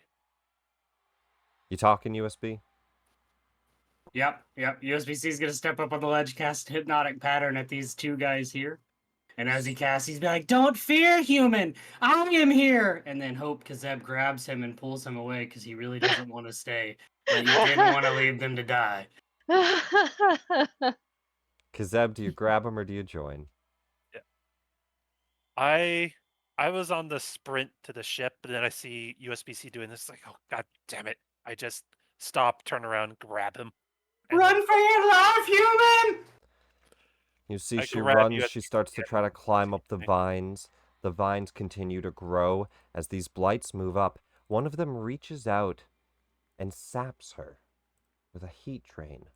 As his vines wrap around her, her body becomes cold and frigid. Life is sapped from it, and the vine blight grows. More of them start to sprout up out of the ground. Another thing crashes into the middle of Waterdeep. You don't know what it was, but it looked like a crystal. More vines immediately start to sprout up from the ground. You also saw this large crystal fall in the center of town. You can make your way to the dock, or you could investigate it. I'm gonna roll a history check on that. Can I as well? You both I can. mean, my history is shit, but we can try. Yeah, no. Can I roll a medicine check to see if I can determine what happened to the person that the vine touched? Definitely. Medicine check. Chell. A 15 is a success. You saw one of those crystals before. You realize why the vine blights seem so familiar. They're made of a strange green crystal.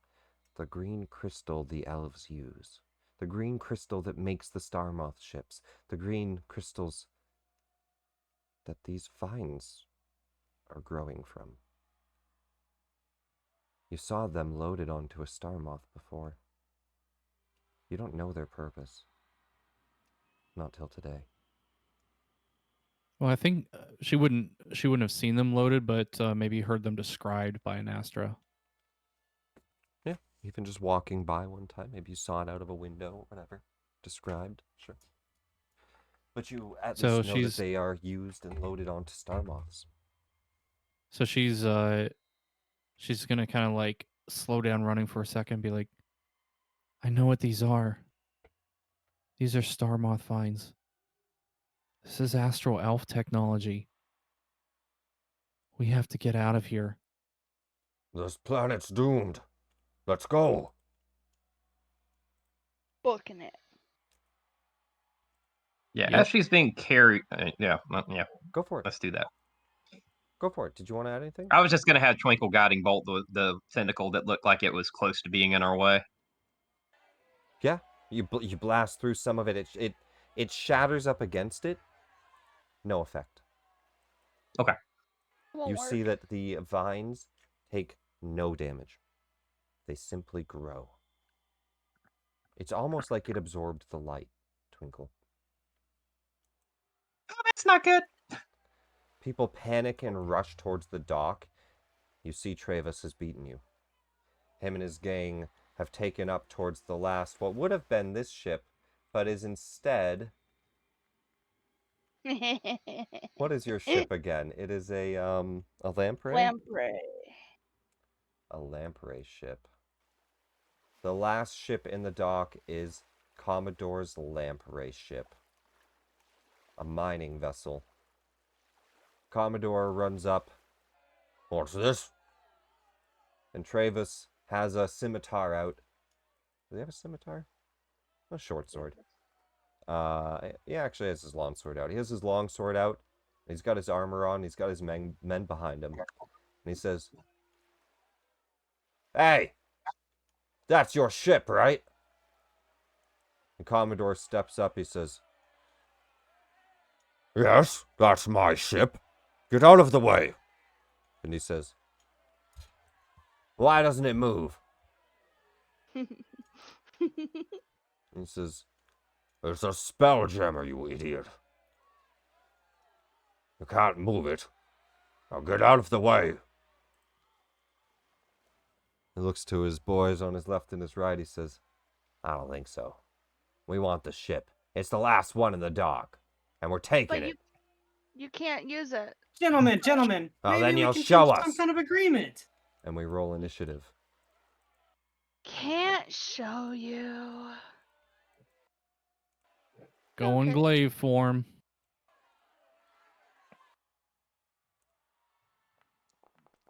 Go in.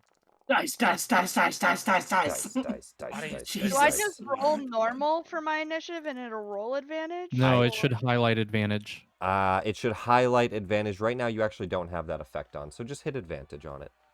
I can't see what my dice rolled. That's great. There's so many dice. You on got the a screen. 23. Oh, I rolled like shit. You're top of the initiative.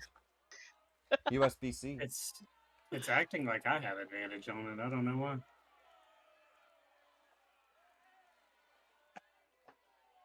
I don't have advantage. It's highlighting it like I do, but I do not. It's because I gave you that effect on accident. It should be on Callian. Rip. If I unequip my backpack, Oh no! it doesn't Death reduce advantage. encumbrance. What's that? If I unequip my backpack, like as if she just dropped it there to run into the fight, it doesn't reduce my encumbrance. Yeah, you got to hit that on. Wait, oh, well, that's because you got to edit your backpack, right? So you got to hit your backpack and click waitlist unequipped. Now It hasn't been working, Nick. It does now. It's just leaving the encumbrance on there. I noticed that earlier. It doesn't take the debuff off, but it changes your weight in your inventory. To take the debuff off, Right, you but just if right the debuff's click on it. you. You just right click Yeah. it. The debuff's also not changing your flight. It still says 40. It's just a reminder. Okay. But yeah, if you unclick your backpack, you drop down to 23 pounds. And then you can right click this and disable it. And then if you want to re-equip your backpack, and then in effects you can enable it again. And now it's only 10 feet of movement, and you guys are trying to get your supplies on this ship. So you're probably wearing them. But if you want to drop them, you can drop them with an item interaction. Not going to make it too complicated. But it would be an item interaction for that turn. So we Nick. will... Yes. I had made my ship chest and had put stuff in there. If so it's it in had the actually ship already, then you're Yeah. fine. Yay! I don't carry my bedroll on me. It stays on the ship unless I need it. What we can actually do is we can do the same thing. We can make a container for you and make it the ship chest. And you can I just did. I made an actor. Oh, well, that's fine too. Then put all your items in there and it should take your weight off, right? Yep. I just wanted to let you know. Like, Perfect. that's why I was disabling it, because Go for it. You're good. unless I'm carrying Twinkle, I'm not encumbered. No, yeah, you're good. You're good. Looks fine. All right, beautiful. We're going to go to the top of initiative here at the docks as we begin a battle. Callian, you're first up. Let me find some music. I'm first up. You're You can put first. me down, sweetie. I'll be You're fine. let's just say this now. You're going to hear that a lot. I know. I'm first up, and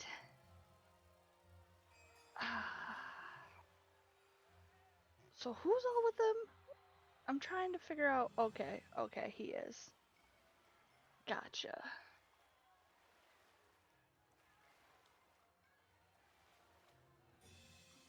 I mean, even Stabby Jake and Nasty Nell in the back. Oh, I already planned on stabbing someone in the back. Stabby Jake looking at you like, I ain't never seen a bug man before. You ever seen a bug man before, Nasty Nell?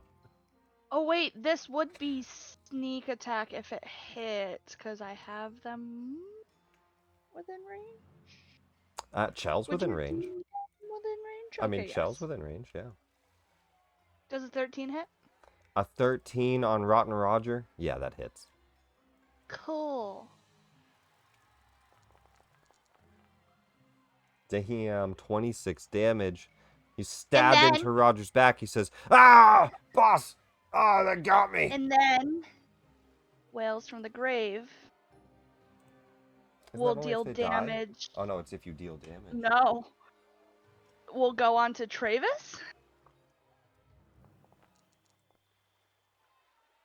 As he reaches out, boss! A necrotic wave of energy flows out towards Travis. And he's like, "Ah, what the fuck?" As it slams into him. You sure you want to keep up this battle of, oh no, must get the ship? As I stab his friend. Oh no, I already did my bonus action. Never mind. I only have one, right? I'm a rogue. I don't have two. I don't know anymore. Did you do a bonus? You did a Starlight. Yep. I yes, did. Yes. I did Starlight. It's been Beautiful. so long since I've been a rogue. You're Oh my good. God. That's a solid stab. Chell, you're up. Okay, so first, it's gonna take me a minute to learn this sheet. So It's okay. It's our first combat. Figure stuff out now, you know? I'm gonna manifest an echo. How are we gonna do an echo? Like, are we You're just gonna put a second token Done down and and have done. it partial visibility, I guess. Yeah, we could change the token visibility on it. Here, let me do this. Oh. Oh, that's neat. I love it. That's cool. There's some other effects. Okay. We can look at what we got, and you can choose one. No. Keep it. Keep it. That's good. And I can manifest that up to 15 feet from me, so... You might have to step forward. Yeah, right here. No. I'm not going to manifest it there. I'm going to manifest it... Oh, I thought you said at Travis. No, I'm going to manifest it over here. So that's my bonus. Does that reduce my... On your turn, you can mentally command the echo to move up to 30 feet in any direction. You can Okay, move so it, it can you can be... trade places with it. Okay, so I can move it up to 15 more feet during this turn, and then I can move up to 30 or 20 feet. But if you leave it too far, it will despawn, so you got to move closer to it. Gotcha. So she is going to move up. Boop, boop. She's going to move up over yonder.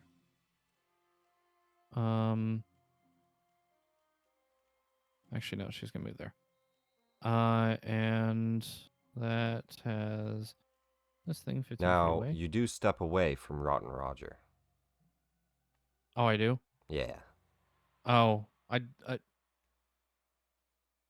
how's this platform working? Like, It goes up, but not by a lot. Only goes up like 5 feet onto this ramp, and you were already right next to him here. So if you walk in front of him, I gave sneak attack to Callian with you, so I figured you were close enough to hit him. Which Okay, means he'd well, be then in close that enough case, to hit you if you do walk out of his range. All right, I figured he was like a good bit above me. So all right, never mind. In that case, I'm just gonna move up. He does have the high ground. Here. Go ahead and give him an attack. Do you walk away? After I kill him. Oh, okay, you attack him. Okay. A natural 20. Are you going to do that to me? Really? All right. Yeah, I'm gonna do that to you.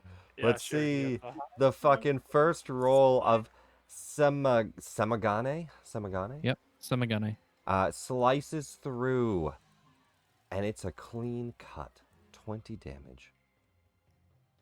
So she just, like, as the battle begins, what you see is she pulls a longsword off of her back, and she just two-hand grips it, and on the pommel, when she grips it, she whispers something, and a long, 2-foot-long pole extends out of it. And as she begins to walk up through the battle, she manifests an echo to begin running away towards the ship. But in the meantime, she just looks over to her right and just and beheads one dude as Oh. she's running away. I just realized I missed that medicine check. What did you get? A 15. Sorry about that, Twinkle. The medicine check for the astral blight, yeah? What you saw on... Sorry, my brain is just so scattered, it only just remembered that. What you saw on that was that it looked like it drained not just the heat, but the energy of the creature. If that helps at all. It seemed to grow off that energy. Chell, that was your attack. A pretty fucking solid kill. I And just realized I'm on mute. you're good. And you got movement. So then she's gonna. Is it? How much movement is it to get up here? Like, is it You just can hop up. step up? You got Okay, you, hop you got up. enough acrobatics. You can hop up. And then she's gonna command her echo off and away. Goes bonus And action as well. she goes 20 feet. It's her maximum movement and moves her echo 30 feet away down here. Zip. I think that's 30. Yep. Okay. And that's her turn. Beautiful. You get past them and move your echo closer towards the ship, Rotten Roger just, as he's cut in half, you just see his face just like turn from a smile to a frown and just slump to the ground there. Travis looks over, he says, "What in the hell? Boys, kill them ladies." He runs over to you. He runs over to you. He says, "You're gonna pay for that. That's fucked up. Roger was our oldest member. He's about to retire." He's gonna make two He's retired. He's about to make 2 longsword attacks on you. On who? Chell. For killing him. Okay. He's mad at you too, but one at a time. A think I 13 and a have- 9. Don't I have any reactions? Do I have any reactions? I mean, it doesn't hit you, but if you have one for a miss. Or you mean when he I enters? Yeah. No, I don't. I don't have anything. It'd be I- polar I- mask? Oh, I you got don't rid of have Polar that. Mastery. Polar 'cause Master I when have, they enter your range. Yeah, Yeah. because I have the Magic Initiate. Yeah, so you got it. He runs forward, slices twice, does not hit you. He says, "Damn it, stay still, you little fucking elf." And you just see like you know in those anime when like somebody just kind of like shifts in place and it's just like this blur effect of like Shring, shring. Yeah. sort of thing. She just says this kind of like blurring shift almost like fuck you no. Like that Mhm. Dragon Ball, just like move out of the way immediately. It doesn't look like you move. Kizseb, Yeah. you're up. Speaking of moving,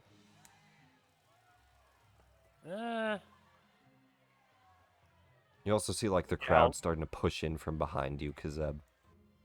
People just trying to like get onto the dock as well. we gotta hurry. Hey, me first, me next, me next. I will actually run past Trevor and take an op attack. Travis? Travis. Like, what did I do? Trevor just turns around, "You son of a bitch."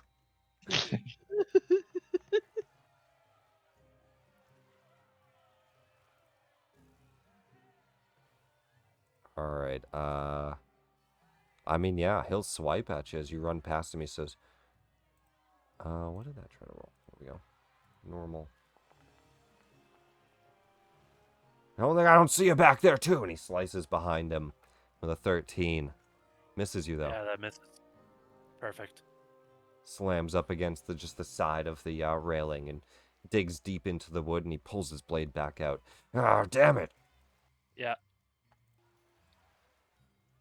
And I'll target Greasy Gilda and start making my attacks. Now, to clarify, because of rampaging, he's 30 feet away when I started my turn. I get advantage in all my attacks. Because you rushed at him, yes. Perfect. Rampaging. You have advantage on attacks with this weapon if you begin your turn 20 feet away from your target. Wow, way to overshoot that and go for 30. Yep, doesn't count. You had 30 feet. Ah, sorry. Unfortunately, know it's, your it's a stuff. very exact rampage. Yeah, no. You dash forward, 18 will hit. You swing 10 feet earlier than you get to him. You hit Ah! Trevor. He's like, "I'm back here." No. Oh. 4 damage. Oh, wow. Oh, no. Wait, should it be adding a Yeah, that- modifier there? It should be adding my int. It should be using my int, not my strength. Intelligence. So we have to edit that, right? So let's go to modifier instead of default. We just write intelligence. Done. Just So what's that? An making additional 5. Yeah. Pretty solid. I'll just apply that to his HP. Cuts deep into him. And, "Ah! You'll regret that." And he pulls out a mace. And I'll attack him again. Oh.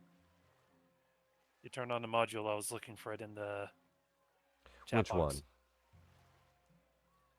Because I was looking for the red Kizseb in the chat bar. The red stinger. Ah. And I just got used to rolling off of that. The combat HUD. Yeah, it's broken. Yeah.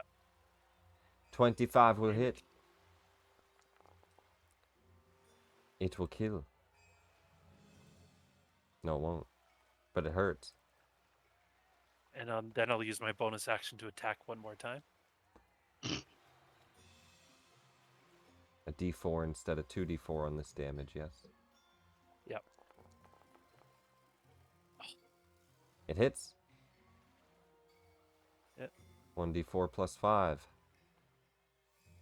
We I'll should just make do an this. offhand one. Yeah, perfect. 9. Solid.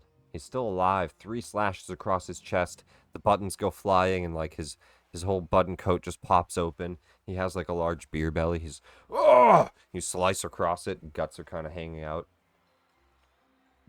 Yep.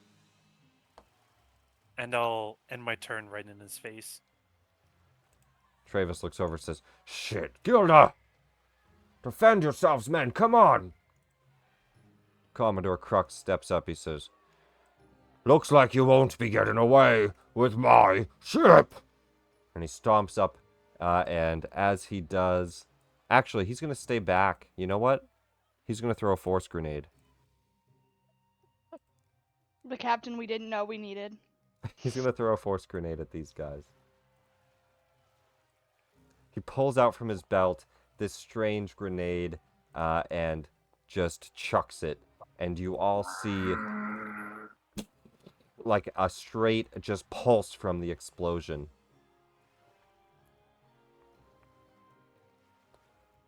And 2 of them saved. Let's roll damage.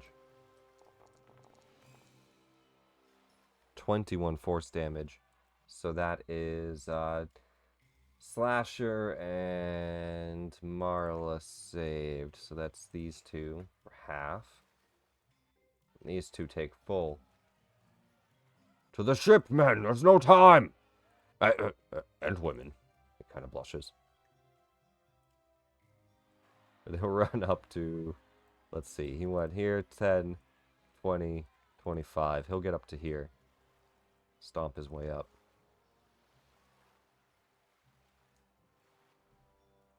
Nasty Nell. Oh shit, this doesn't look good. He's gonna rush to here. Oops, just 30. And he'll take a shot with his heavy crossbow. Takes 2 shots at Callian.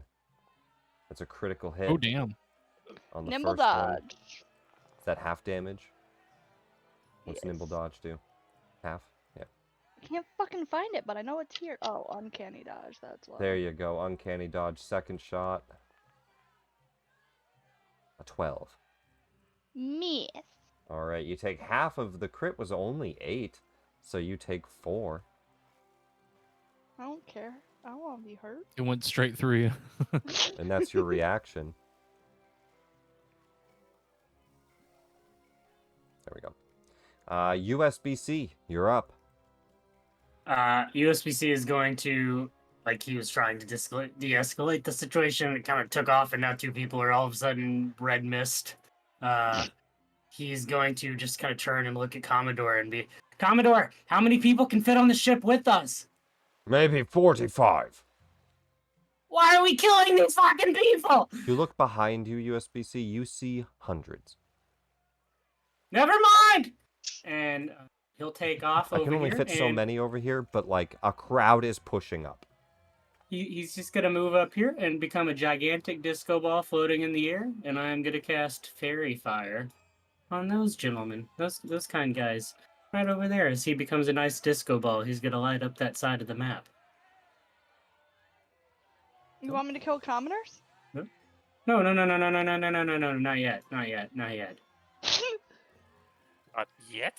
You all just see there, Violet Violet. in the middle of town, like, I needed souls anyway. A red dragon flies by. You can't fly in the city. The mythal Why are we shattered with the taking the big dragon? crystals breaking it. Okay. The elves attacked. Waterdeep's fucked, man. Yeah. So Violet and Ruby are just out there with the baby, stabbing things up. She had the ability to learn plane shift. We're good. There was an alternate artwork that Andrew came up with, and immediately when I saw it, I was like, "That's Violet." And you just see this. You just see this show up in the middle, just striking at everyone. For riding a red dragon, killing people. 1, 9, and 5, they all fail. They all are fairy fired. Alrighty. Wicked, or yeah, you're still up. Think.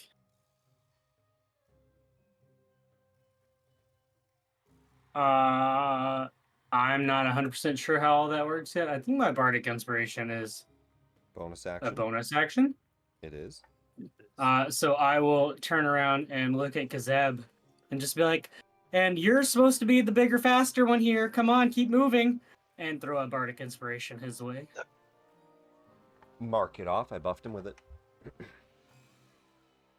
That's my turn. Wicked Wally. How do I make myself higher up in the air? Because I'm a couple feet off the ground. How do I like make that note that I'm in the Right air? click and there's a 0 on the left side. You can up that. Okay. Enter 15 or whatever. Wicked Wally is going to run. That's our boat! He runs over here and he's going to mace twice. Wow. Not good, Wally. Really not good. Wally, you're shitty. It's not your boat. He looks at you and he says, "Want to know a secret? You don't want it. I ain't that wicked." And he frowns. Dirty It's okay, Doris. Wally, you're trying. It says, "It's just a nickname." Dirty Doris runs up to Kizseb. Actually not. Well, what is... Yeah, Kizseb was stabbing. Yeah. He runs up to Kizseb.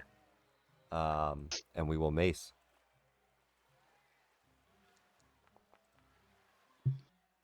A 20.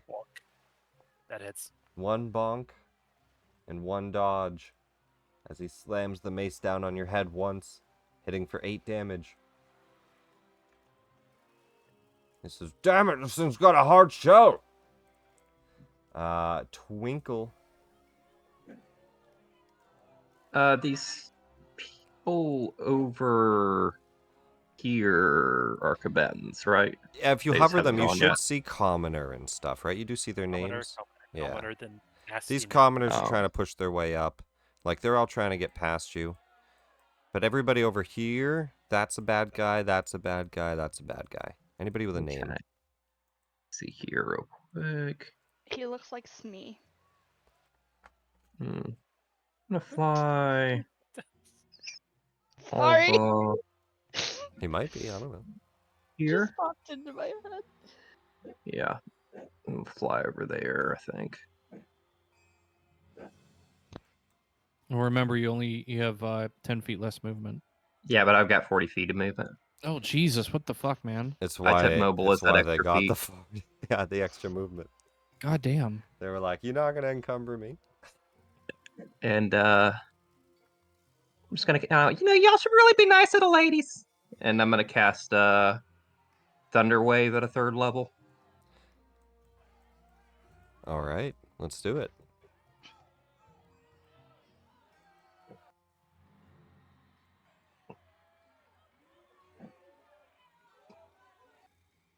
Catching.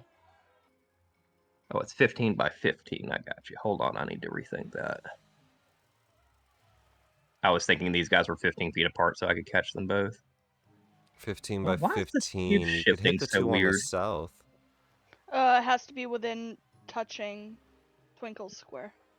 Yeah, if you flew like here, you could blast these 2.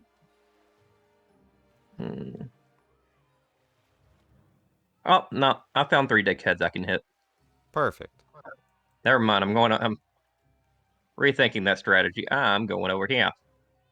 You fly up the ramp instead. Yeah, scooch you we'll over. go right about there. Yeah. Yeah, that looks good. You want to blast these 3? Still here. Go ahead and just roll damage. I'll just click these 3. You can hit all 3 here. Let's roll the saves for them. Ooh. 14 on the roll for a 16, a 9, and an 18. That saving throws is a 16 for my DC. Roll the damage. 2 of them will take half. and they're not knocked back. Damn But it, why is it- Slasher takes the full amount, and he'll be knocked back. Why did it not roll the damage? There should be a damage button in chat. Oh, there it goes. I gotta. Da-da-da. Perfect. 15. He's going to take the full 15. Or I didn't mean to open the door. These two take half. And What about this commoner? no, he's not in it. Sam goes No. flying back here and just lands on his ass, just flying backwards. I wanted to see old Fluffy Beard get his beard fluffed. As the explosion goes off, Commodore looks back and says, "Oh, rather nice fighting for a fairy. You're in the Wow. crew." My turn. Racist. Yeah, Commodore's a little racist. Twinkle. That's a mighty nice bird for a hippo. Oh, he actually doesn't have a bird right now, guys. No! Listen, Why? we'll The get bird is we'll get to everything. the bird, all right? You're not supposed to I meet need him to yet, know but he's what in that- someone's backstory, so you met him I- early. I need to know what that bird's bug eye has seen. We're 'cause gonna get it's to the some bird. We're gonna shit. get to the bird. The bird is Alright. everything.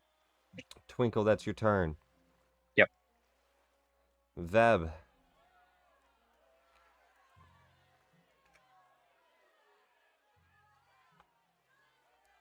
Okay.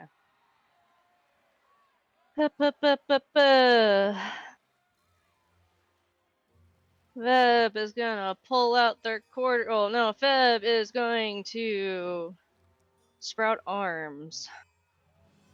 That's the what?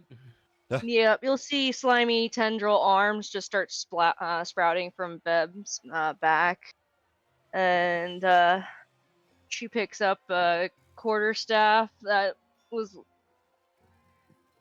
set to the side and just starts swinging.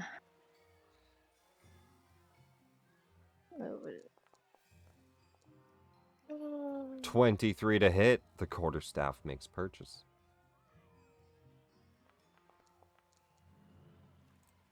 Eight bludgeoning damage on the back of his head, knocks him out, just boom, right down on the ground.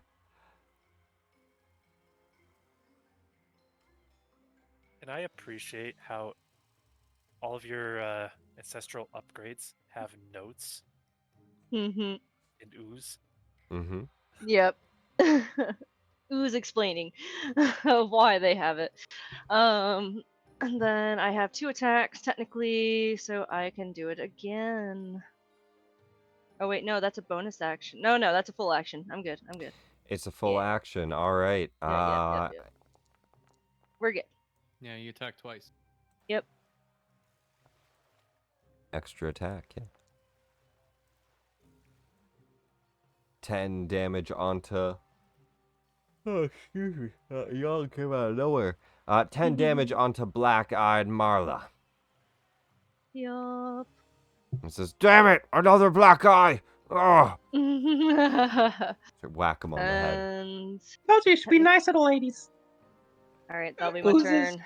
Or Slasher Thanks. Sam, already cut up and knocked back. He gets back to his feet, and he rushes at you, Veb. He says, "I don't think so!" And he rushes over, and he's going to try to grab you. Is he? He tries to.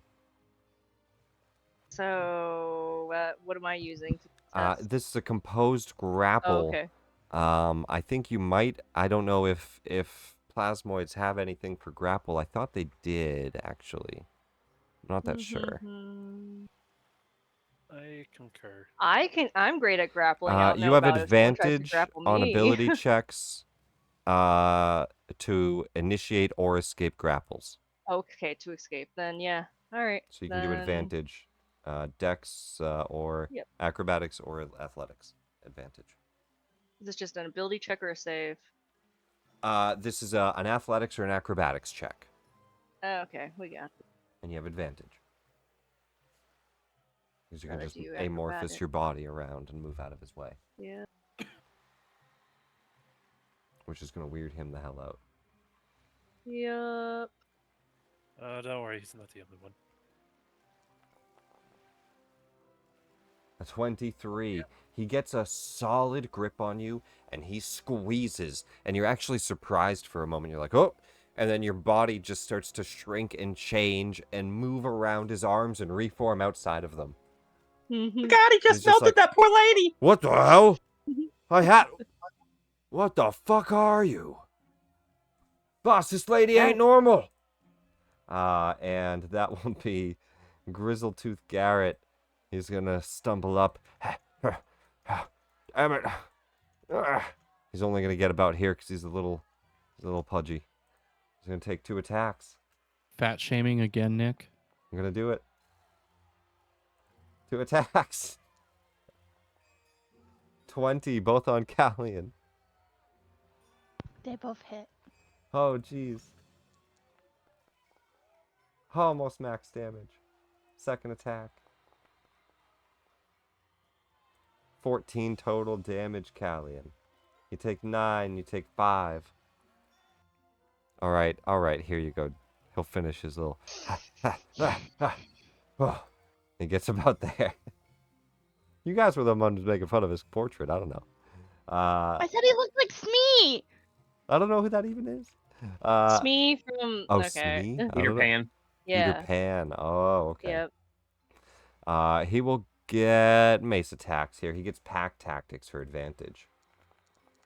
Fuck. I mean, I just found Aquaman, so. Is there an Aquaman in the crowd? What do you mean? Travis, does he not look like? Oh, does he? Travis? Yeah. Not Travis. Travis. A 23 to hit Veb. That one actually hits. Oh shit. Veb's gonna recoil. You'll hear screech. 5 damage. A mace slams in. You're right, she's some weird jelly freak. And Stabby Jake's gonna run up. Rude. He's gonna dash. I gotta get in Stabby range. He runs up to here. Callian, the top of the round. But before you go, after this 6 seconds has transpired, half of Travis's crew is cut down, the other half wounded. He looks over. He drops his lawn sword. He puts up his hands. He says, Hey! Hey! Parlay. We ain't all gonna die. But it's your turn. If you want to keep going. USB-C. Go after the women. He kind of smirks. He says, I didn't mean it. A 24 as you stab forward. Oh, shit! I didn't mean it. 24 damage. Oh! He holds the wound. Please! We ain't all gonna die. Here. You're right. We all don't have to, but we don't have room for everyone. And Grizzletooth Garrett is gonna get whales from the grave because he fucking hurt me, and I don't appreciate that. These strange, necrotic tendrils just come out from Travis. And Stabby Jake and Wicked Wally kind of both jump out of the way like, whoa! As they fly straight towards Garrett, towards his face, blinding him for a moment as he's just burning at the face from necrotic energy. And you bloop the fuck out of there. Commodore Crux yells, Start the ship, I'll be right on it! You know how, right, Callie? You taught me! Chell, you're up. Chell is going to look at Travis and say, It's nothing personal. Kid. Well, maybe, No. maybe it is. A booming blade attack.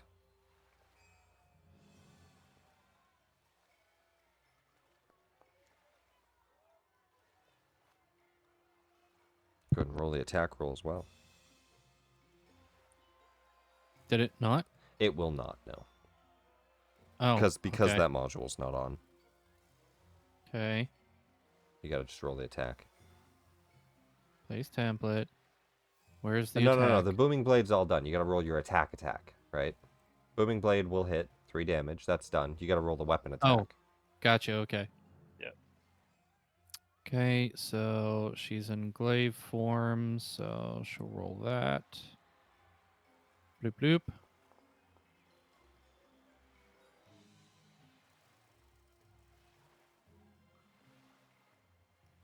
Is that it?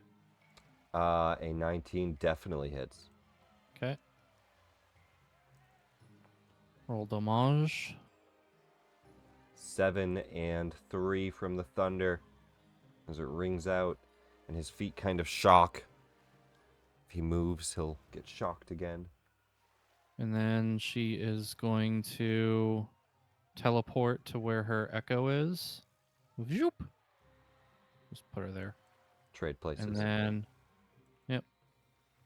Change there. places. and then, ooh, why? What? Chell, what you doing? Sometimes Hell. tokens get messed up here. Let me see if I move you around. Any better? Okay. Anyway, and then she's going to go ahead and dash off. Why?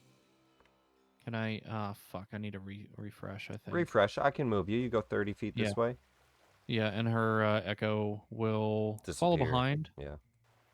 Well, can it get into range? It can. Yeah. Yeah, it can follow up to 30 feet. Yep. So, and that's my turn.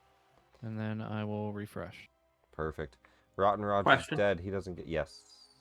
Does he use his attack of opportunity as the echo moves away? Travis already did. Okay. That's why, because Or you mean these two? Yeah. Foundry logged me out. I mean, they were within range. Nah, the Echo, it actually doesn't so it doesn't look like a defending unit. It's actually okay. Chell just standing still floating. Okay. And yeah, then randomly it just like attacks. It's like a strange Echo clone of them. The way Echoes work are really weird. At least mechanically, that's what it is. So Travis will he's actually just gonna stand there. He looks at Commodore, he says, Please! Men, put your weapons down! He shouts to everybody else, Please, don't kill us. And he just kind of puts his hands up and he doesn't move as his feet are shocked. Kizseb.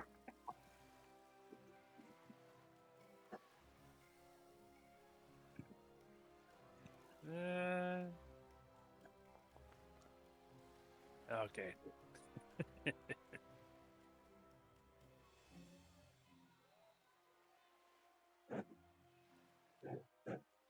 Don't have time for this. Let's go to the ship, USB-C.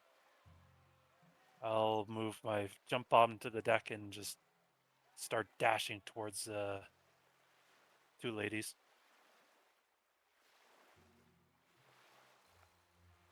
Do you all start to run on board or do you guys continue fighting? Right on board. I mean, like, do we end Everybody? combat? Yeah. Yeah, I think we run on board. All right, yeah, I think we can end combat.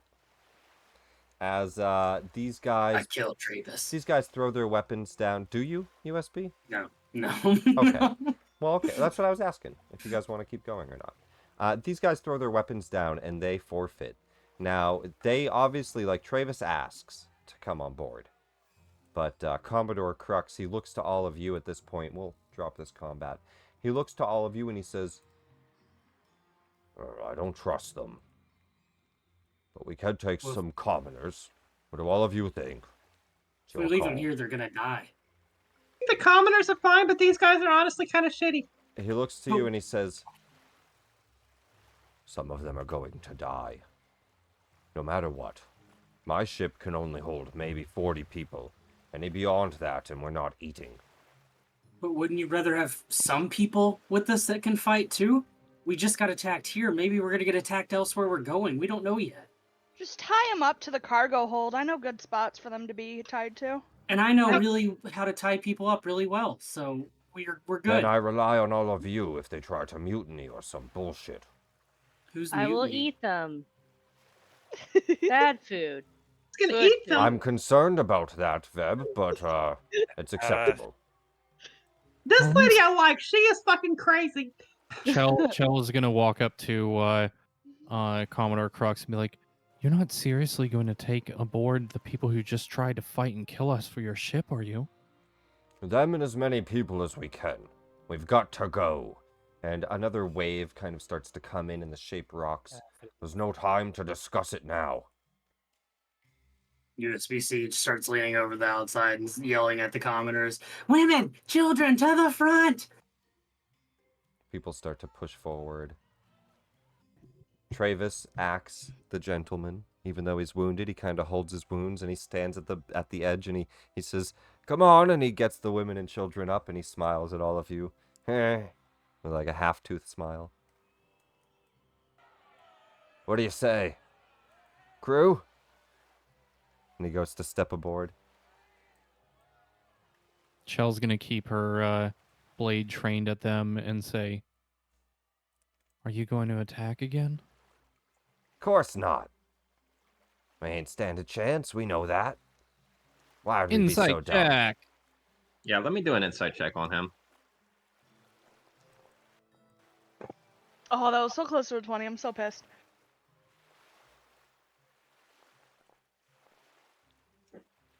I just realized I'm missing a spell. Healing word. Chell, Hmm.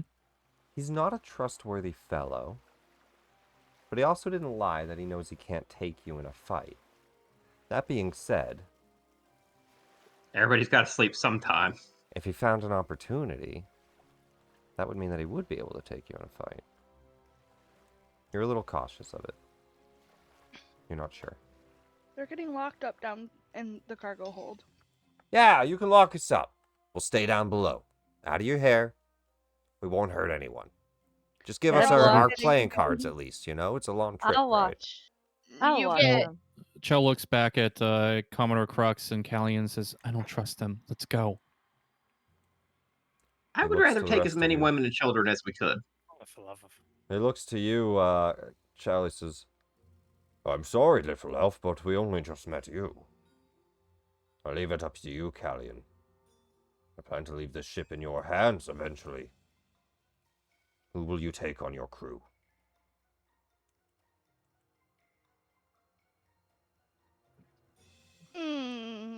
They do seem to be proficient sailors. They could man ballistas. The commoners may not be able to. We'll your take call. them, but they get no equipment. He nods. Travis says, "We actually got supplies and equipment we can put aboard if you're alright with it." And You don't can get any see of it. they have like a few crates of stuff. They're like, "Just get it off this destroyed planet, huh?" Mm-hmm. And you guys start to make your way. Now, as the Great. ship starts to dock off, as many commoners as they can start to crowd on, people start to run and like jump and grab onto the ship. Commodore Crux just says, "We've got to get out of here. Too much more weight and we won't make it up." And Travis just says, "What do you mean up?" As the ship starts to rock up and out of the sky. Callian, are you at the helm? I wasn't sure if he wanted to be, but if he's not taking the helm, I am. Yeah, I mean, he's handling things if you want to take the helm. I will take the helm. At the helm of the ship, you sit down in the spelljamming helm, this large throne. The humming of arcane energy beneath it begins to pulse as you start to feel the ship's entire movement as if it was your own. You will the ship backwards, spin it around at full speed ahead into the waters, and then up into the sky. As it takes to the air, we move to this scene. Now, granted, they thought you'd be on a different ship. Wow. How shitty of them to assume. How shitty of them to Wow. assume. The fuck? Let's So put this our, ship changes looks when it gets in the atmosphere? That's let's really put our cool. lamprey ship out there. You all see the lamprey ship, okay? But you see your planet behind you, filled with vines. Vines erupting from the surface of your world. Some of the vines reach as high to break the clouds. You find yourself sailing through a void filled with colorful gases, blinking stars. A school of space-dwelling fish swim past the boat on the starboard side. Commander Crux looks about. 28, 29. All the commoners, please, over here. USB-C walks over with the commoners. Got at least 60 of you. Not you. I snatch USB-C from the group. We're 20 too heavy. We don't have the supplies to make it to Brow. Do you say we're 22 heavy? I shouldn't have said that out loud. Callie! I And he starts to mean- go to the back. Little busy, what? Yeah, Veb's gonna ooze off into the cracks and go below deck. Miss, you can help out with some of the food. Chell is gonna go ahead and ready her weapon and say, "Does that mean we must call the crew?" I mean, Twinkle just said they can handle food. I don't know. I feel like we need more explanation. Whoa, whoa, whoa, whoa, whoa. No So there will be culling no the crew. We'll figure something out along the way, yes? I mean, it's okay. It's not my first time purging a crew. We've had to do this before.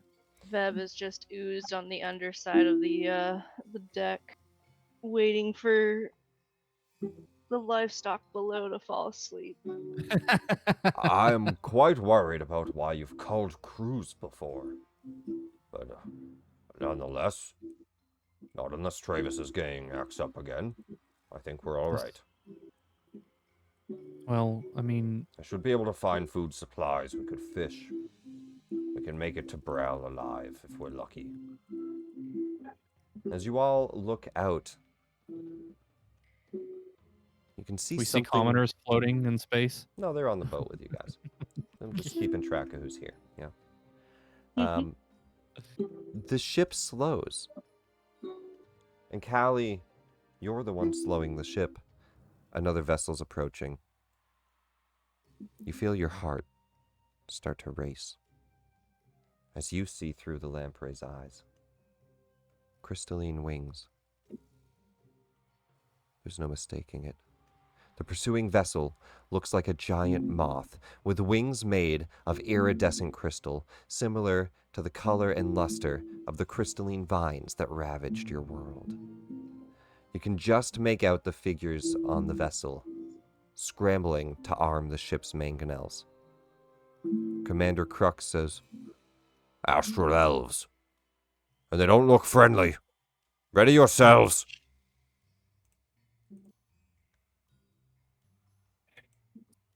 As we I leave have no off, vision. this session ends On a black screen. Yeah, right. on black screen with no vision. Let me fix it. Black screen with no vision. The session ends with the sight of the Dark Star coming into view. We'll roll initiative next session. Would I know whose ship this is? We can roll history checks and stuff next session. Okay. We'll pick up on it. There's a possibility. All right, everybody, that is it. Thank you so much for watching, everybody on the stream. And I hope you all enjoyed it. And we will see you all next week.